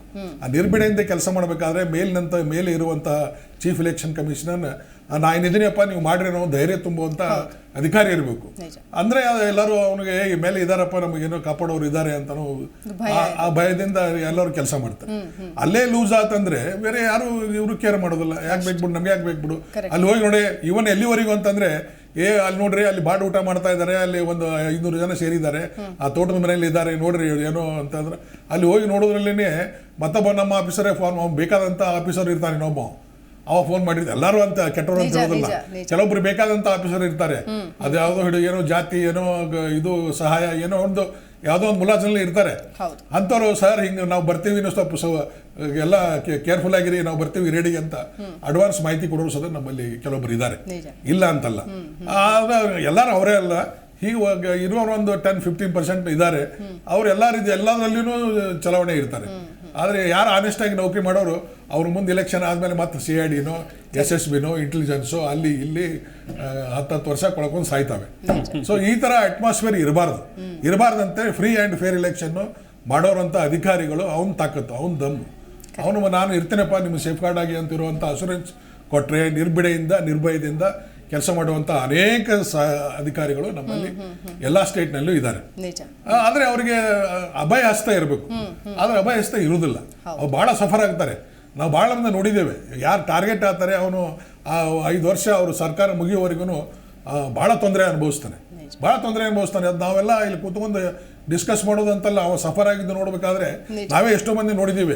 ಕಣ್ಣೀರು ಆಗ್ತಿರ್ತವೆ, ಹೆಂಡ್ರಿ ಮಕ್ಕಳು ಕಣ್ಣೀರು ಆಗ್ತವೆ. ಯಾವ್ದಕ್ಕೆ ಬೇಕ್ರಿ, ಎಲ್ಲರ ಜೊತೆಗೆ ಎಲ್ಲರೂ ಮಾಡೋದಲ್ವಾ, ಅಕ್ಕಪಕ್ಕದವ್ರು ನೋಡ್ರಿ ಹೆಂಗೆ ಆರಾಮಿದ್ದಾರೆ, ಇವನಿಗೆ ಏನು ರೋಗ ಬಂದಿತ್ತು, ಆರಾಮಾಗಿರ್ಬಾರ್ದಿತ್ತ ನನ್ನ ಗಂಡನಿಗೆ ಅಂತ ಹೆಂಡ್ತಿಗಳು ಶಾಪ ಆಗ್ತಿರ್ತಾರೆ. ಅಂಥ ಪರಿಸ್ಥಿತಿ ನಮ್ಮಲ್ಲಿ ಇದೆ. ಇದಕ್ಕೆಲ್ಲ ಕಾರಣ ಅಂತಂದ್ರೆ ಎಲ್ಲ ನಿರ್ಭಯದಿಂದ ನಾವು ಇದೀವಪ್ಪ ಅಂತನ್ನುವಂಥ ಹಿರಿಯ ಅಧಿಕಾರಿಗಳು ಅಥವಾ chief secretary, chief election commission ಅಥವಾ ಸ್ಟೇಟ್ ಚೀಫ್ ಎಲೆಕ್ಷನ್ ಕಮಿಷನ್ ಯಾರು ಐಸೆ ಡೋಂಟ್ ವರಿ ಅಂತ ತಿಳಿದು ಅಭಯ ಹಸ್ತ ನೀಡಿದ್ರೆ ನಿಷ್ಪಕ್ಷಪಾತದಿಂದ ಎಲೆಕ್ಷನ್ ಆಗುವಂತ ಬರ್ತದೆ. ಎಕ್ಸಾಕ್ಟ್ಲಿ. ಅಂತಿಮವಾಗಿ ಸುನಿಲ್ ಅವರು, ಅಂದ್ರೆ ಈಗ ಒಂದಷ್ಟು ಗಲಾಟೆಗಳು ಕೂಡ ಈ ಸಂದರ್ಭದಲ್ಲಿ ಆಗುತ್ತೆ. ಸರ್ ಹೇಳಿದ್ರು ಅತಿ ಸೂಕ್ಷ್ಮ ಮತಗಟ್ಟೆಗಳು ಅಂತ ಇರುತ್ತೆ. ಸೊ ಅಂತಹ ಸಂದರ್ಭದಲ್ಲಿ ಅಲ್ಲಿ ಸುತ್ತಮುತ್ತ ಇರೋರ್ಗೂ ಒಂದು ಭಯ ಇರುತ್ತೆ, ಅಯ್ಯೋ ಇದು ತುಂಬಾ ಸೂಕ್ಷ್ಮ ಅಥವಾ ಅತಿ ಸೂಕ್ಷ್ಮ ಮತಗಟ್ಟೆ ಅಥವಾ ಇನ್ನೇನೋ ಗಲಾಟೆಗಳಾಗತ್ತೆ, ಸುಮ್ಮನೆ ಯಾಕೆ ಕಿರಿಕು, ಹೋಗೋದೇ ಬೇಡ ಅಲ್ಲಿಗೆ, ಏನೋ ಸಮಸ್ಯೆ ಮಾಡ್ಕೊಂಡು ಬರೋದೇ ಬೇಡ ಅನ್ನುವಂತಹ ಮನಸ್ಥಿತಿ ಕೂಡ ಇರುತ್ತೆ. ಸೊ ಇದೆಲ್ಲವನ್ನು ಕೂಡ ಹೋಗಲಾಡಿಸಿ ಅಂತಿಮವಾಗಿ ನಾಗರಿಕರಲ್ಲಿ ಹೇಳೋದಾದ್ರೆ ಮತದಾನ ಮಾಡಿ ಅನ್ನುವಂಥ ನಿಟ್ಟಿನಲ್ಲಿ ಏನು ಹೇಳ್ತೀರಿ? ಅವ್ರಿಗಿರುವಂತಹ ಒಂದು ಪರಮೋಚ್ಚ ಅಧಿಕಾರ ಇದು. ಅದಕ್ಕೆ ಎಸ್ ಮೇಡಮ್, ಏನಂದ್ರೆ ಸಂವಿಧಾನದ ಮೂಲ ಆಶಯ ಇದೆ ಅಲ್ಲ ಮೇಡಮ್, ಸರ್ವರಿಗೂ ಸಮಪಾಲು ಸರ್ವರಿಗೂ ಸಮಬಾಳು, ಈ ವ್ಯವಸ್ಥೆ ಬರಬೇಕು ಅಂದ್ರೆ ಅದು ಸಂವಿಧಾನದ ಆಶಯ ವೆಲ್ಫೇರ್ ಸ್ಟೇಟ್ ಅಂತ ಏನಿದೆ, ಈ ದೇಶದಲ್ಲಿ ಶಿಕ್ಷಣ, ಉದ್ಯೋಗ, ಆರ್ಥಿಕತೆ, ಸಮುದ್ರ ಆರ್ಥಿಕತೆ ಅಥವಾ ಮೂಲಭೂತ ಸೌಕರ್ಯಗಳು ಯಾರು ನಮ್ಗೆ ಕೊಡ್ತೀನಿ ಅಂತಿದಾರಲ್ಲ ಅವ್ರ ಪರವಾಗಿ ನಾವು ನಿಲ್ಬೇಕಾಗ್ತದೆ. ಮತ್ತೆ ಇವ್ರ ಪರವಾಗಿ ನಿಂತಿದ್ದೇ ಆದ್ರೆ ನಾವು ಸುಲಲಿತ ಒಂದು ಶಿಕ್ಷಣ ಇದು ಚುನಾವಣೆ ವ್ಯವಸ್ಥೆನ ಎದುರಿಸಬಹುದು. ಇಲ್ಲಿವರೆಗೆ ಏನಾಗಿದೆ ಮೇಡಮ್, ಪ್ರಾಕ್ಟಿಕಲ್ ಆಗಿ ಮಾತಾಡೋದೇ ಆದ್ರೆ ಚುನಾವಣೆ ವ್ಯವಸ್ಥೆ ಹಿಂದೂ ಮತ್ತೆ ಮುಸ್ಲಿಂ ಆಗಿದೆ. ಯಾವ ಹಿಂದೂ ಮತ್ತೆ ಮುಸ್ಲಿಂ ರಾಜಕಾರಣ ನಮ್ಮ ಹೊಟ್ಟೆಯನ್ನ ತುಂಬಿಸಲ್ಲ. ಉದ್ಯೋಗದ ಮೇಲೆ ಚುನಾವಣೆ ಆಗ್ಬೇಕು, ಶಿಕ್ಷಣದ ಮೇಲೆ ಚುನಾವಣೆ ಆಗ್ಬೇಕು, ಮೂಲಭೂತ ಸೌಕರ್ಯಗಳ ಮೇಲೆ ಆಗ್ಬೇಕು.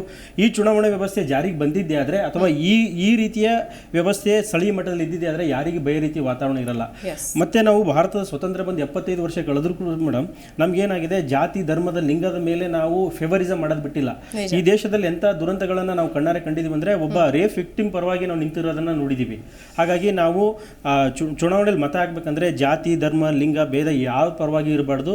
ನಮ್ಮನ್ನು ಆಳುವ ಅಭ್ಯರ್ಥಿ ಆತನ ಕ್ರಿಮಿನಲ್ ಬ್ಯಾಕ್ ಗ್ರೌಂಡ್ ಇಲ್ವಾ, ನಿಜವಾಗ್ಲೂ ಆತ ನಮ್ಮ ಪರವಾಗಿದ್ದಾನ ಅಥವಾ ಈ ದೇಶದ ವ್ಯವಸ್ಥೆಯನ್ನು ಕೊಳ್ಳೆ ಹೊಡೆಯಕ್ಕೆ ಬಂದಿದ್ದಾನ ನಾವು ಗಮನಿಸಬೇಕಾಗ್ತದೆ. ನೀವು 2,000 ರೂಪಾಯಿ ಓಟ್ ಮಾರ್ಕೊಂಡಿದ್ದೀರಿ ಅನ್ನೋದಾದ್ರೆ ಮನೆ ಹೆಣ್ಮಕ್ಳನ್ನೇ ಮಾರ್ಕೊಂಡಿದ್ದೀರಿ ಅಂತ ಅರ್ಥ. ಹಾಗಾಗಿ ಯಾರು ಮಾರ್ಕೊಳ್ಳೋಕೆ ಹೋಗಬೇಡಿ, ಮತ್ತೆ ಯಾರಿಗೂ ಹೆದರ್ಕೊಳ್ಳೋ ವ್ಯವಸ್ಥೆ ಇಲ್ಲ ಅಂತ ಹೇಳ್ತೀನಿ.